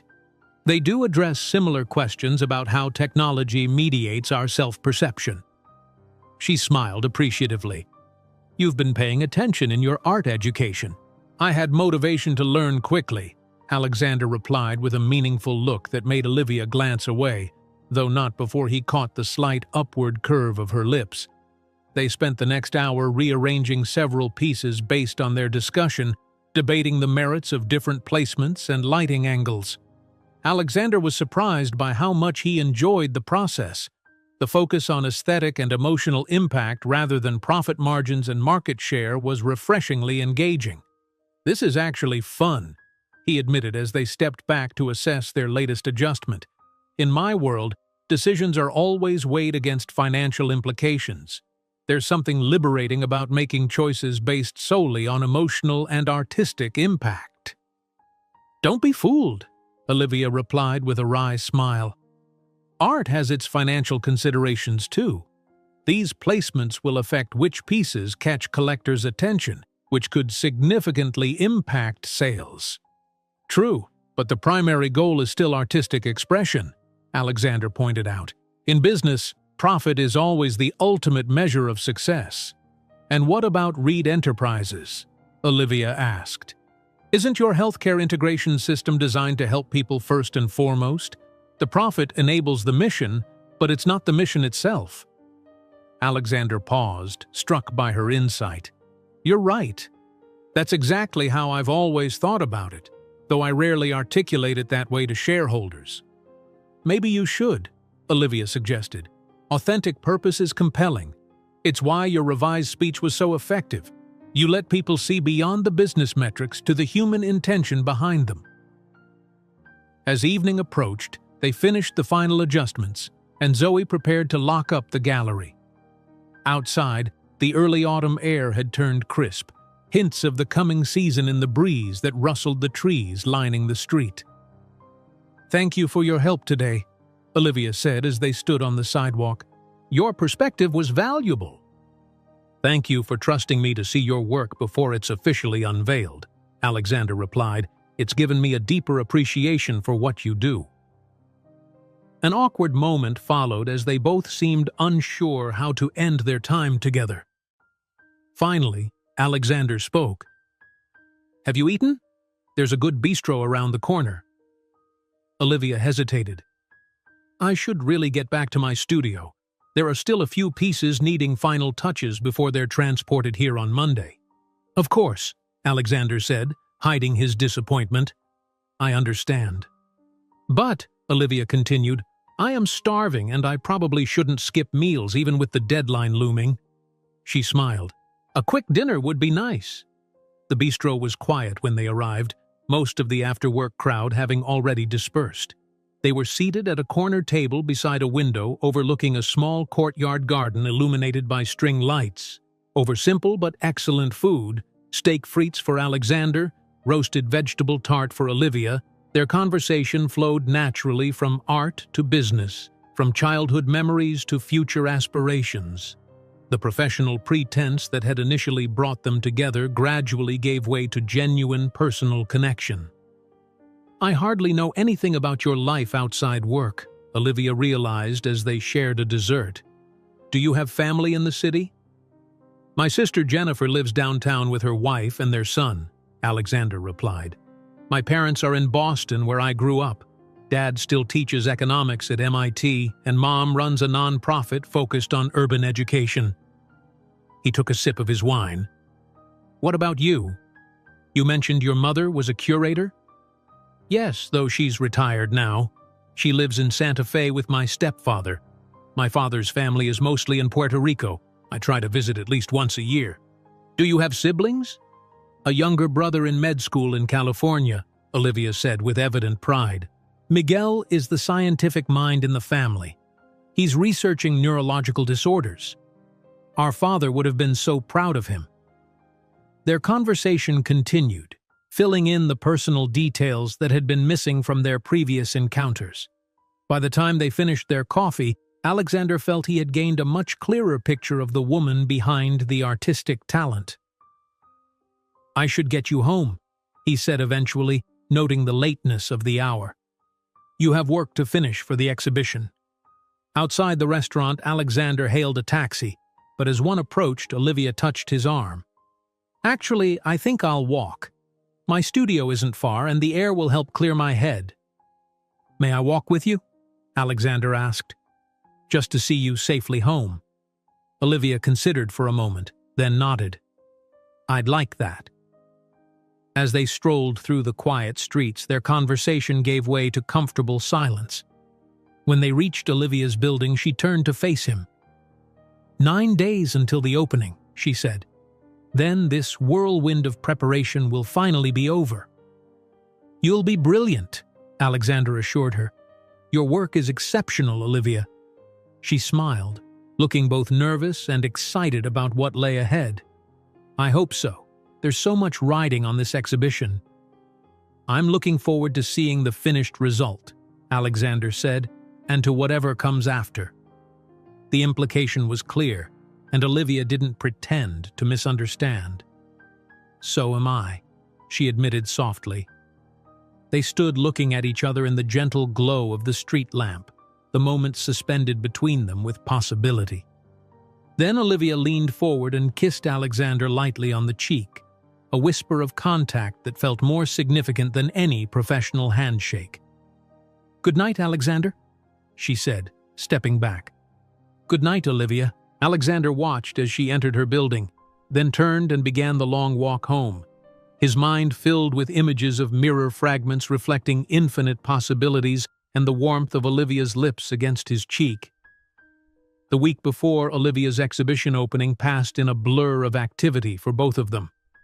Alexander was immersed in finalizing details for Reed Enterprises' European launch, while Olivia worked feverishly on the last preparations for her show. They exchanged brief texts, Olivia sharing photos of the completed installation, Alexander sending encouraging messages and updates about his suddenly hectic schedule. 3 days before the opening, Alexander received an unexpected opportunity that complicated their tentative plans. His phone rang as he was finishing a late conference call with Tokyo investors. Alexander Reed, he answered, suppressing a yawn as he loosened his tie. Alexander, it's Warren Chen, came the voice of Asia's most prominent healthcare technology investor. I've been following your European expansion with interest. Alexander straightened in his chair, instantly alert. Warren Chen was notoriously private and selective about his investments. Reed Enterprises had been attempting to secure a meeting with him for nearly 2 years without success. Mr. Chen, this is an unexpected pleasure. I'll be in the city this weekend to attend my niece's wedding, Chen continued without preamble. I'd like to discuss a potential partnership for your Asian market entry. My yacht will be docked at the marina. Join me for a 3-day cruise up the coast, departing Saturday morning. We'll have ample time to explore opportunities. Alexander's mind raced. Saturday morning was the day of Olivia's exhibition opening, scheduled for 7 p.m. If he accepted Chen's invitation, he would miss it entirely. Your timing is fortuitous, Alexander replied carefully. We've just completed our feasibility studies for Asian market expansion. However, I have a prior commitment Saturday evening that's quite important. I understand the demands on your time, Chen said, his tone cooling slightly. Perhaps another opportunity will arise in the future. Alexander recognized the diplomatic withdrawal. Warren Chen didn't extend invitations twice. This could be Reed Enterprises' only chance to secure the partnership they needed for successful expansion into the lucrative Asian markets. My team has worked incredibly hard on our Asian strategy, Alexander found himself saying. I would be remiss not to explore this opportunity. What time Saturday? Excellent, Chen replied. We depart at 8 a.m. sharp. My assistant will send the details. Pack light. Everything is provided on board. After hanging up, Alexander sat motionless, conflicted about the choice he had just made. The rational CEO in him knew it was the right business decision. Warren Chen's backing would accelerate their international expansion by years and potentially help millions more patients, yet he couldn't shake the hollow feeling in his chest when he thought about missing Olivia's exhibition. With a heavy sigh, Alexander picked up his phone and dialed Olivia's number. She answered on the 4th ring, her voice distracted. Alexander, give me just a second. He heard muffled conversation in the background, then the sound of a door closing. Sorry about that. I'm at the gallery with the promotional team. I won't keep you, Alexander said. I just wanted to let you know about a situation that's come up. He explained about Warren Chen's invitation and its significance for Reed Enterprises. There was a brief silence when he finished. So you'll miss the opening, Olivia said finally, her tone carefully neutral. I'm afraid so, Alexander confirmed. I wouldn't cancel if it weren't critical to the company's future. Millions of patients could benefit from this partnership. I understand, Olivia said. Really, I do. Business opportunities like this don't come along every day. I'm truly sorry, Alexander said, wishing he could see her face to gauge her real feelings. I've been looking forward to celebrating your success. It's fine, Olivia assured him, though her voice had lost some of its warmth. The exhibition runs for 3 weeks. You can see it when you get back. It won't be the same, Alexander said. I wanted to be there for your moment. Alexander, it's okay, Olivia said more firmly. I need to get back to the team now. Good luck with your meeting. Before he could respond, she had ended the call. Alexander stared at his phone, unsettled by the conversation.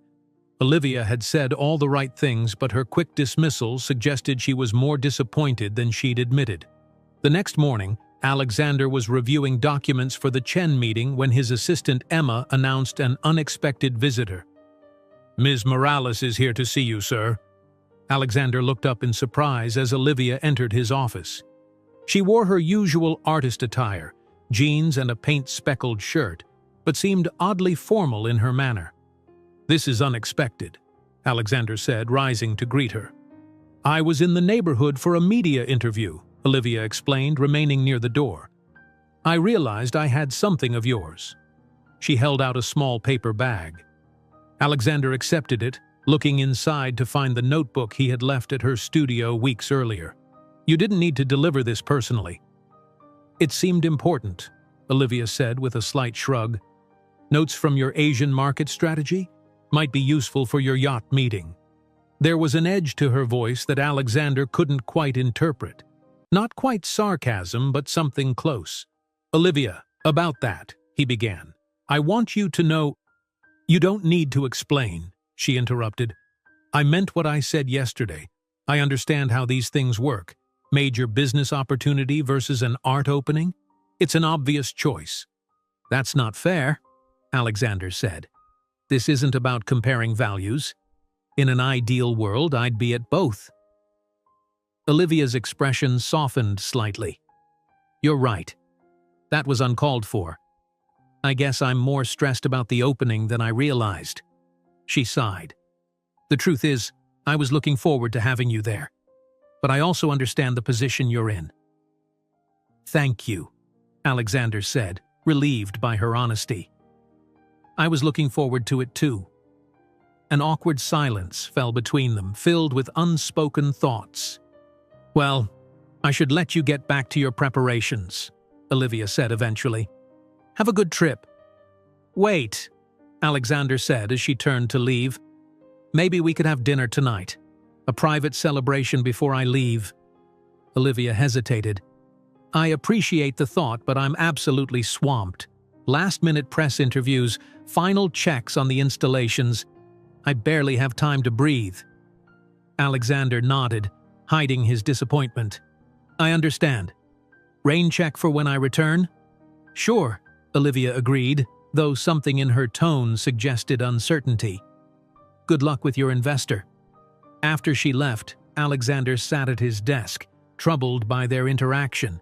Something had shifted between them, a subtle cooling that he couldn't quite address in the limited time they had.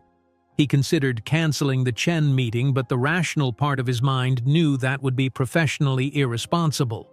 Reed Enterprises employed thousands of people who depended on the company's continued growth and success. The rest of the day passed in a whirlwind of preparations. Alexander briefed his executive team on the Chen opportunity, reviewed market projections for Asia, and packed an overnight bag for the cruise. Throughout it all, thoughts of Olivia kept intruding, her controlled disappointment, the careful distance she had maintained during their brief meeting. That evening, as Alexander was about to leave his office, Miranda stopped by with final documents for the Chen presentation. All set for tomorrow? She asked, noticing his distracted expression. You don't seem your usual focused self. Alexander sighed. Just weighing priorities. Miranda raised an eyebrow. This is Warren Chen we're talking about, the man who single-handedly funded the medical technology revolution in Southeast Asia. What could possibly compete with that opportunity? Nothing professionally, Alexander admitted, but personally, there's someone whose art exhibition opens tomorrow night. Someone important to me. Understanding dawned on Miranda's face. Ah, the artist from the gallery opening. Patricia mentioned you two seemed close. We were getting there, Alexander said. Now I'm not so sure.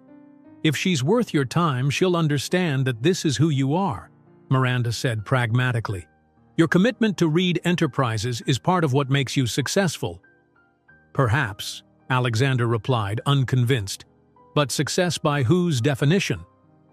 Later that night, unable to sleep, Alexander stood at his penthouse windows looking out at the city lights.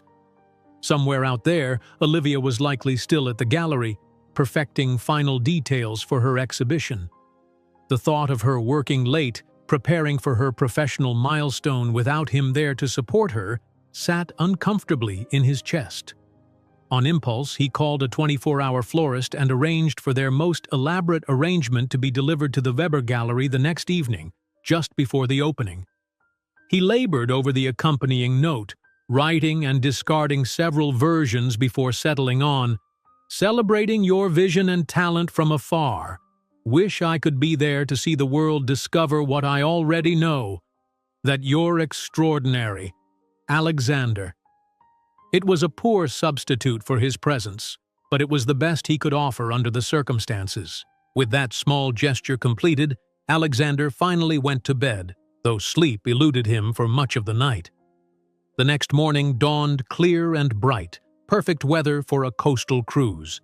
Alexander arrived at the marina precisely at 7:30 a.m., where a crew member escorted him to Chen's yacht, an impressive 200-foot vessel with sleek lines and state-of-the-art appointments. Warren Chen greeted him on the upper deck, a surprisingly youthful man in his 50s with sharp eyes that missed nothing. "Welcome aboard, Mr. Reed. I hope you're prepared for a productive weekend." "I look forward to it," Alexander replied, shaking the investor's hand firmly. As the yacht's engines hummed to life and the crew prepared to cast off, Alexander gazed back at the city skyline. Somewhere in those buildings, Olivia was beginning her day, perhaps with a mixture of excitement and nerves about the evening ahead. For a brief, irrational moment, he considered jumping ship, quite literally, and racing back to be with her. Instead, he took a deep breath and turned to face Warren Chen, slipping into his role as CEO with practiced ease.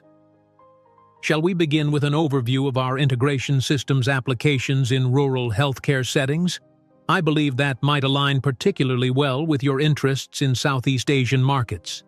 As the yacht pulled away from the dock, Alexander pushed thoughts of Olivia to a compartment in his mind, focusing instead on the business opportunity before him.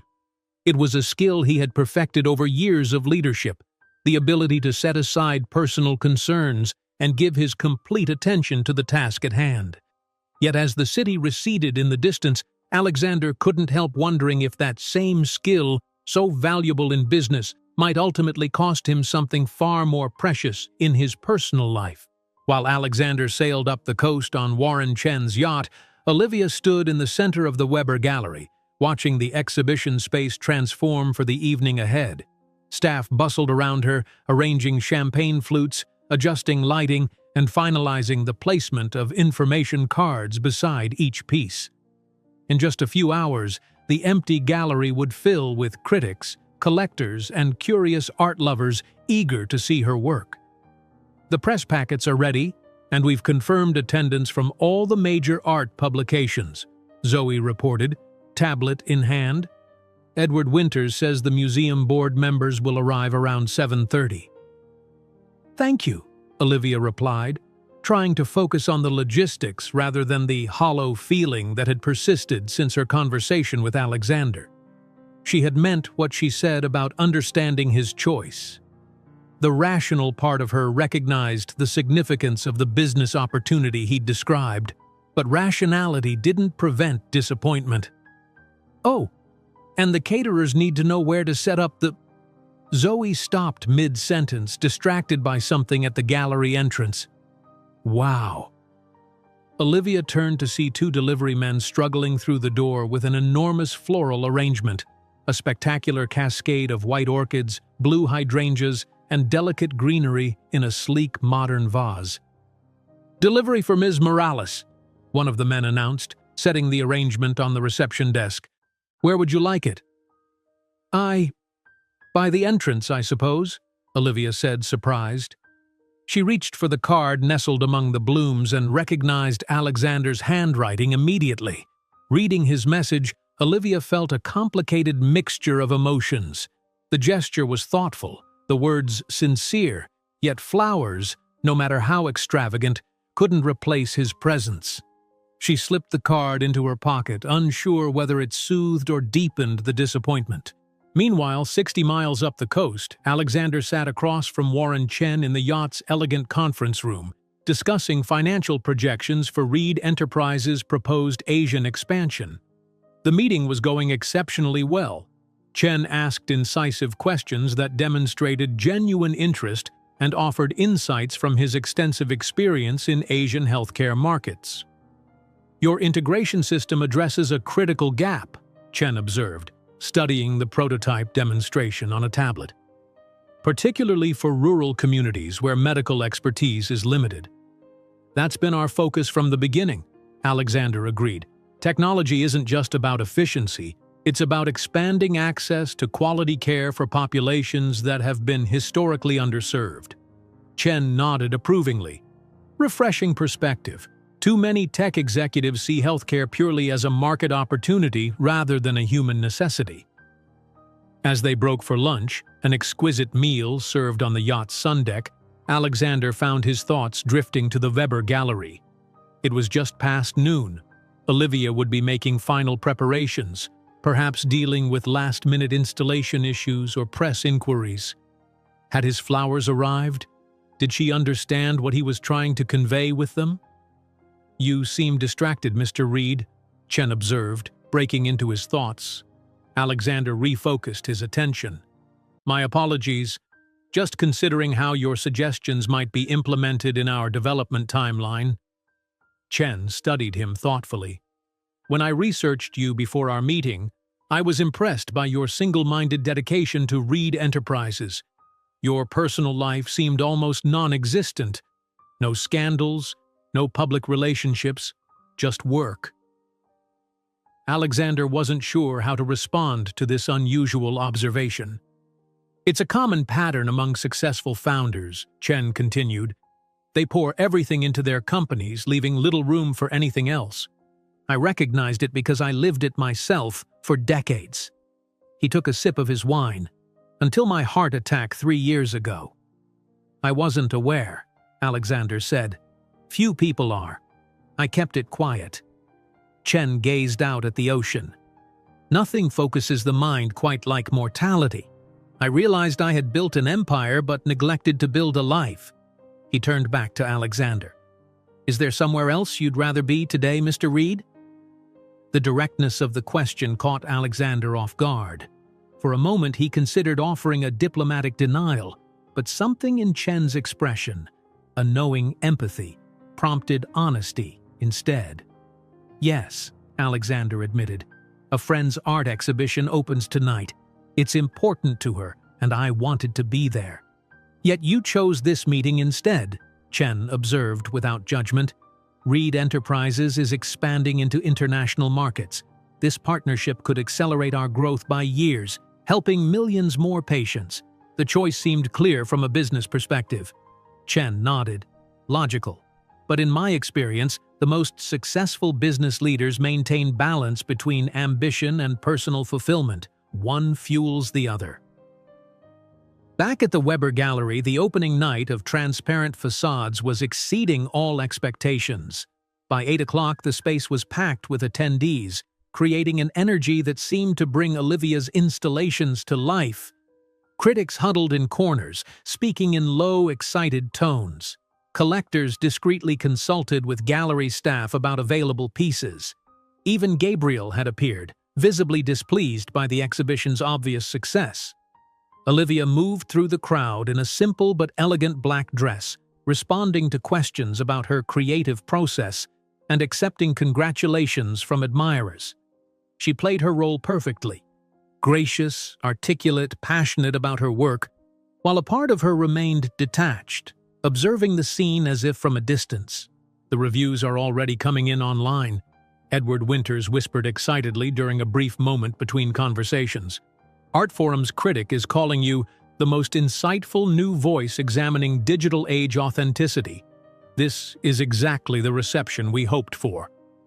Olivia smiled, genuinely pleased by the recognition yet unable to fully embrace the triumph of the moment.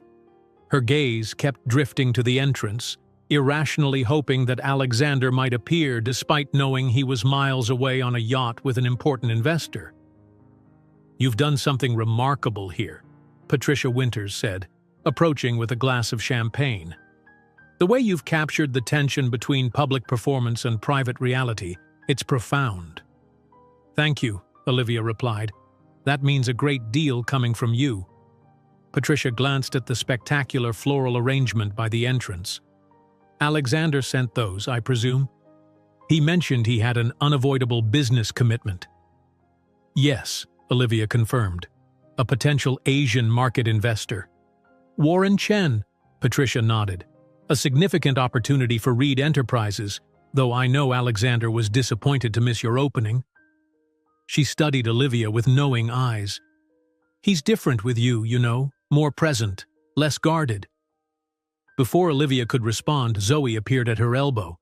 "The Times critic wants a brief statement about the public-private installation, and the gallery director says the red dots are going up faster than she's ever seen.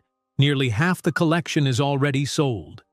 As Olivia was pulled back into her professional obligations, Patricia's observation lingered in her mind. The irony wasn't lost on her.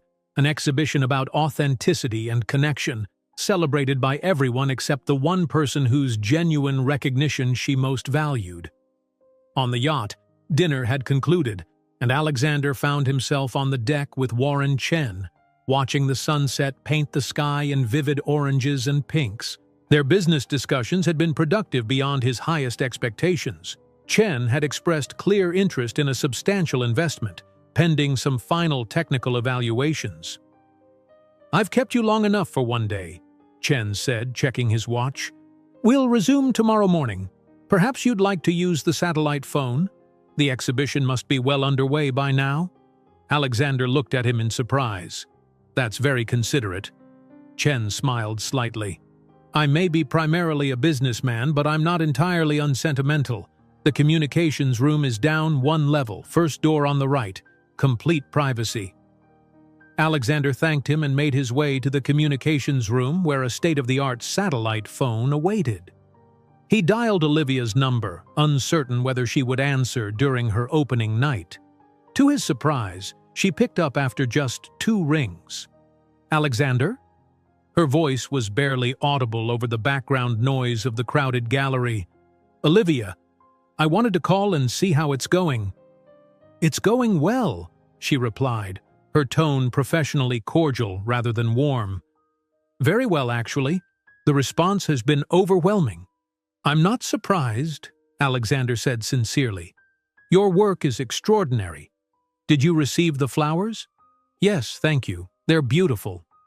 There was a pause, filled with the sounds of the gallery event. "I should go. There are people waiting to speak with me." "Of course. I just wanted to—" But she had already ended the call. Alexander sat staring at the phone, the brief conversation replaying in his mind. He had heard the distance in her voice, the polite barrier erected between them. It was the same tone she had used when speaking to Gabriel at the gallery opening they had attended together, pleasant but detached, revealing nothing of her true feelings. He gazed out the window at the darkening coastline, thinking about Warren Chen's words regarding balance and fulfillment. For years, Alexander had defined himself primarily through Reed Enterprises' success, measuring his worth by business metrics and market expansion. It had seemed a worthy focus for his energy and passion.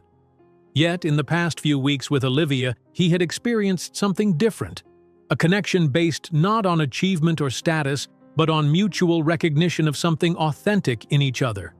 She had seen past his CEO persona to the person beneath, and he had glimpsed the thoughtful, passionate woman behind her artistic talent. Was he willing to let that connection dissolve for the sake of a business opportunity, however significant?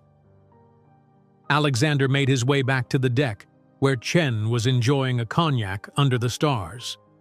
"Mr. Chen," he said, his decision crystallizing as he spoke, "I've greatly appreciated our discussions today, and I'm honored by your interest in Reed Enterprises. However, I need to return to the city tonight." Chen raised his eyebrows. "The exhibition?" "Yes," Alexander admitted. "I've realized it's important that I be there, not just for her, but for myself as well." To his surprise, Chen nodded with apparent approval. "A helicopter can be arranged.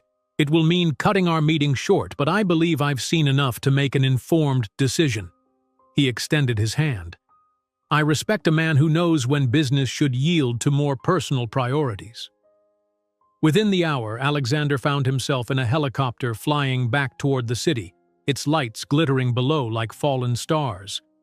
The Weber Gallery would be closing soon. He had perhaps 30 minutes to make it there before the opening night concluded. As the helicopter landed at the city heliport, Alexander checked his watch. 9:45 p.m. The exhibition was scheduled to end at 10.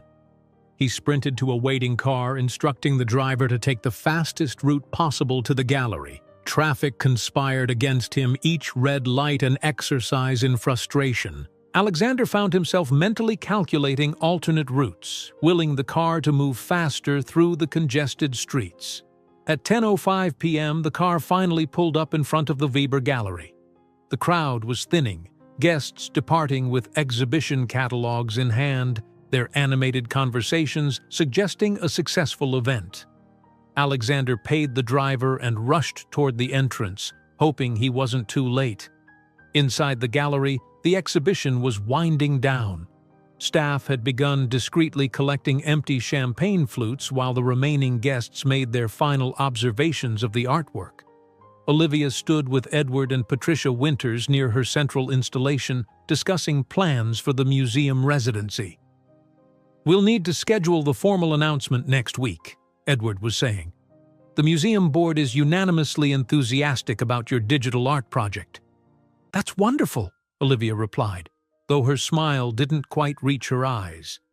Despite the evening's undeniable success, glowing reviews, impressive sales, professional recognition, she felt strangely hollow. "Olivia," Patricia said gently, "are you all right? This should be a triumphant moment for you." Before Olivia could answer, a commotion at the entrance drew their attention. Alexander had arrived, slightly breathless, his usually impeccable appearance somewhat disheveled. He scanned the room until his gaze found Olivia, and then he moved purposefully toward her, weaving through the dispersing crowd. "Alexander," Patricia greeted him with evident surprise. "I thought you were up the coast with Warren Chen." "I was," Alexander confirmed, his eyes fixed on Olivia. "I came back." Olivia stood perfectly still, her expression carefully neutral despite the tumult of emotions his unexpected appearance had triggered. "Your meeting ended early?" "I ended it," Alexander said simply. "Some opportunities are more important than others." Edward, sensing the personal nature of the moment, tactfully took Patricia's arm.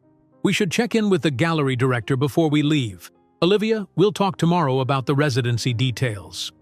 As the Winters discreetly withdrew, Olivia and Alexander faced each other in the gradually emptying gallery, surrounded by her artwork about masks and authenticity, public facades and private truths.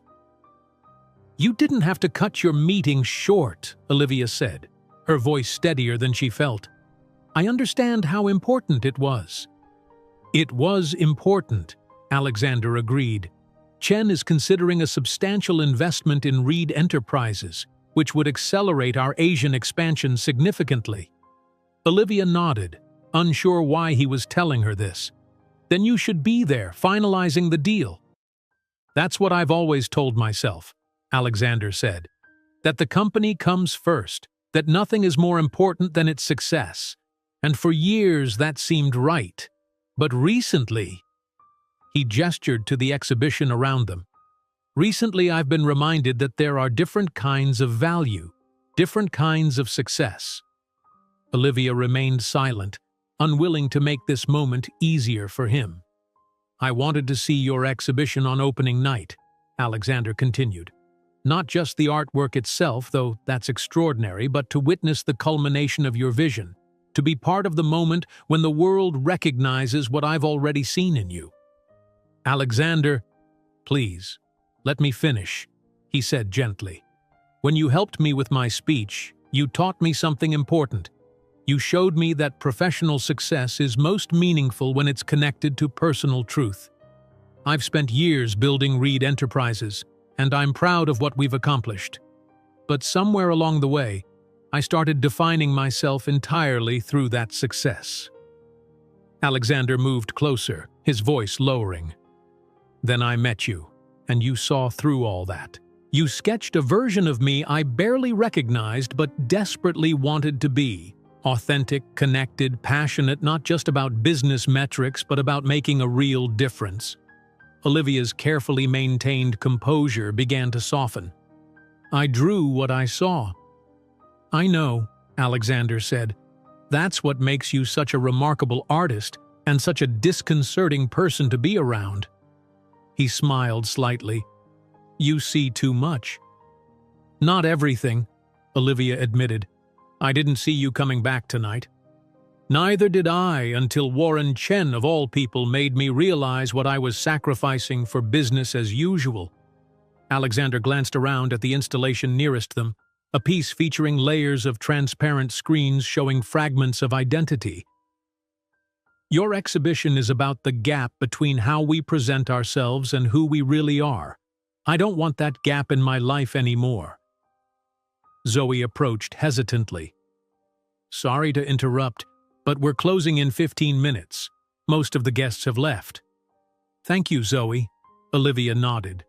Turning back to Alexander, she asked, Have you even had a chance to see the exhibition? Not properly, he admitted. Then let me show you, Olivia said, making a decision. A private tour.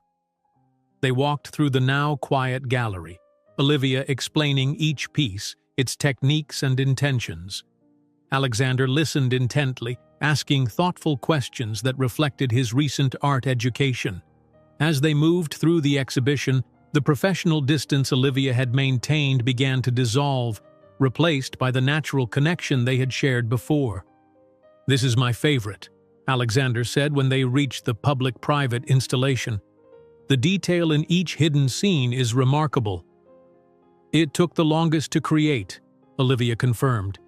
Each miniature diorama represents something I've observed or experienced, moments of vulnerability rarely shown to the world.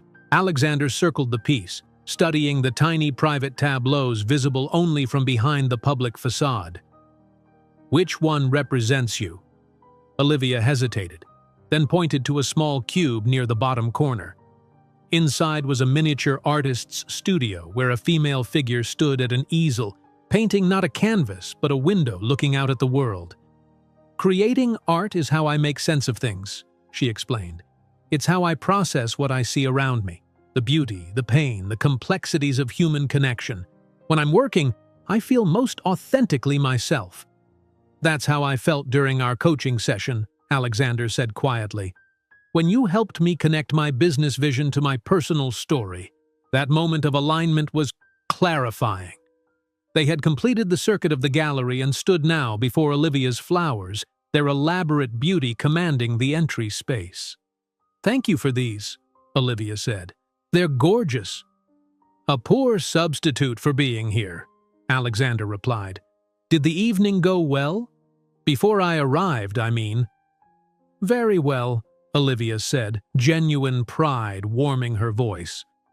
Several pieces sold, including the central installation. The reviews are strong, and Edward confirmed the museum residency. You deserve it all, Alexander said sincerely. Your work is powerful, Olivia. It makes people think about how they move through the world, how they connect or fail to connect with others. Zoe approached again, apologetically. We really need to close now. Of course, Olivia nodded. Turning to Alexander, she added, I should stay to help with the final lockup. May I wait for you? He asked. Perhaps we could get a late dinner or coffee afterward. Olivia considered for a moment, then nodded. I'd like that. Alexander stepped outside while Olivia completed her closing responsibilities with the gallery staff. The night air was cool and clear, the street quiet except for the occasional passing car. He thought about the choice he had made, leaving Warren Chen's yacht and a potentially transformative business opportunity to be here instead. Strangely, he felt no regret, only a certainty that he was exactly where he needed to be. 15 minutes later, Olivia emerged from the gallery, having changed from her formal dress into jeans and a sweater, her curly hair released from its elegant updo. There's a 24-hour diner around the corner, she suggested. Nothing fancy, but their food is good. The diner was nearly empty at this late hour, just a few night shift workers and college students occupying booths. Olivia and Alexander settled into a corner table, ordering coffee and breakfast food despite the late hour. So what happens with your investor now? Olivia asked once they were alone. Will he still consider the partnership? Surprisingly, yes, Alexander replied. Before I left, Chen told me he'd seen enough to make his decision. He seemed to respect my choice to return for your opening. That's fortunate, Olivia said, relieved. I would have hated for you to sacrifice a major opportunity. Alexander studied her across the table. Would you? Even though I missed most of your exhibition opening? Even so, Olivia confirmed. I was disappointed, yes, but I understood your position. Our careers are important parts of who we are. They are, Alexander agreed. But they're not everything. He reached across the table, his hand covering hers. Olivia, these past few weeks have been revelatory for me. You've helped me see beyond the narrow definition of success I've been operating under for years. You've affected me too, Olivia admitted softly. After things ended with Gabriel, I was hesitant to get involved with anyone, especially someone from such a different world. But you surprised me. You actually wanted to understand my art, my perspective, not just collect it or use it as a backdrop for your success. I still want to understand, Alexander said. I want to know you better, beyond the professional boundaries we started with. I'd like that too, Olivia replied, turning her hand to intertwine her fingers with his. They talked for hours, the diner gradually emptying around them as night deepened toward dawn. Their conversation ranged widely, from childhood memories to professional challenges, from philosophical questions about art and technology to simple preferences for seasons and foods. With each exchanged story, the connection between them strengthened, transcending the different worlds they inhabited. As the first hint of sunrise colored the sky outside the diner windows, Alexander broached a subject he had been considering since his conversation with Warren Chen. I have a proposition for you, he said. Reed Enterprises has a partnership with conservation organizations along the coast. Next month, we're sponsoring a research cruise to study marine ecosystems affected by climate change. I'll be aboard for the first week, meeting with environmental scientists and discussing technology solutions. He paused, then continued. I'd like you to join me. The scenery is spectacular, and I thought perhaps it might inspire your work. Olivia looked surprised. A research cruise? It's not exactly a luxury yacht, Alexander admitted with a smile. More functional than fashionable. But the ship has been retrofitted with minimal environmental impact systems, and the research team includes some of the leading marine biologists in the country. I thought you might find it interesting, perhaps even the basis for a new artistic project. Combining your world and mine, Olivia observed thoughtfully. Science, technology, art, and nature. Exactly, Alexander nodded.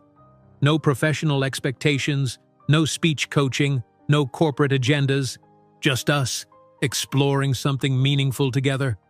Olivia's expression softened. That sounds wonderful, actually. So you'll come? Yes, she decided, smiling fully for the first time that night. I'd love to. Outside the diner, as dawn broke over the city, Alexander walked Olivia home through streets gradually awakening to a new day. Their hands remained linked, a simple connection that felt both fragile and profound. At her building, Olivia turned to face him. Thank you for coming back tonight. Not many people would have made that choice. I'm learning that some journeys are worth interrupting others for, Alexander replied. Some connections matter more than conventional success. In the gentle light of early morning, Alexander leaned down as Olivia reached up, their lips meeting in a kiss that felt like the beginning of something authentic and true. No professional personas, no strategic considerations. Just two people who had somehow seen past each other's facades to the genuine selves beneath. As they parted, both knew that whatever lay ahead, whether smooth sailing or unexpected storms, they would navigate it together, with eyes open and hearts engaged. In a world of transparent facades and carefully curated presentations, they had found in each other something increasingly rare, the courage to be seen and the willingness to truly see. If you enjoyed today's video, I'm sure you'll love the next one. Don't waste time. Just click on the screen.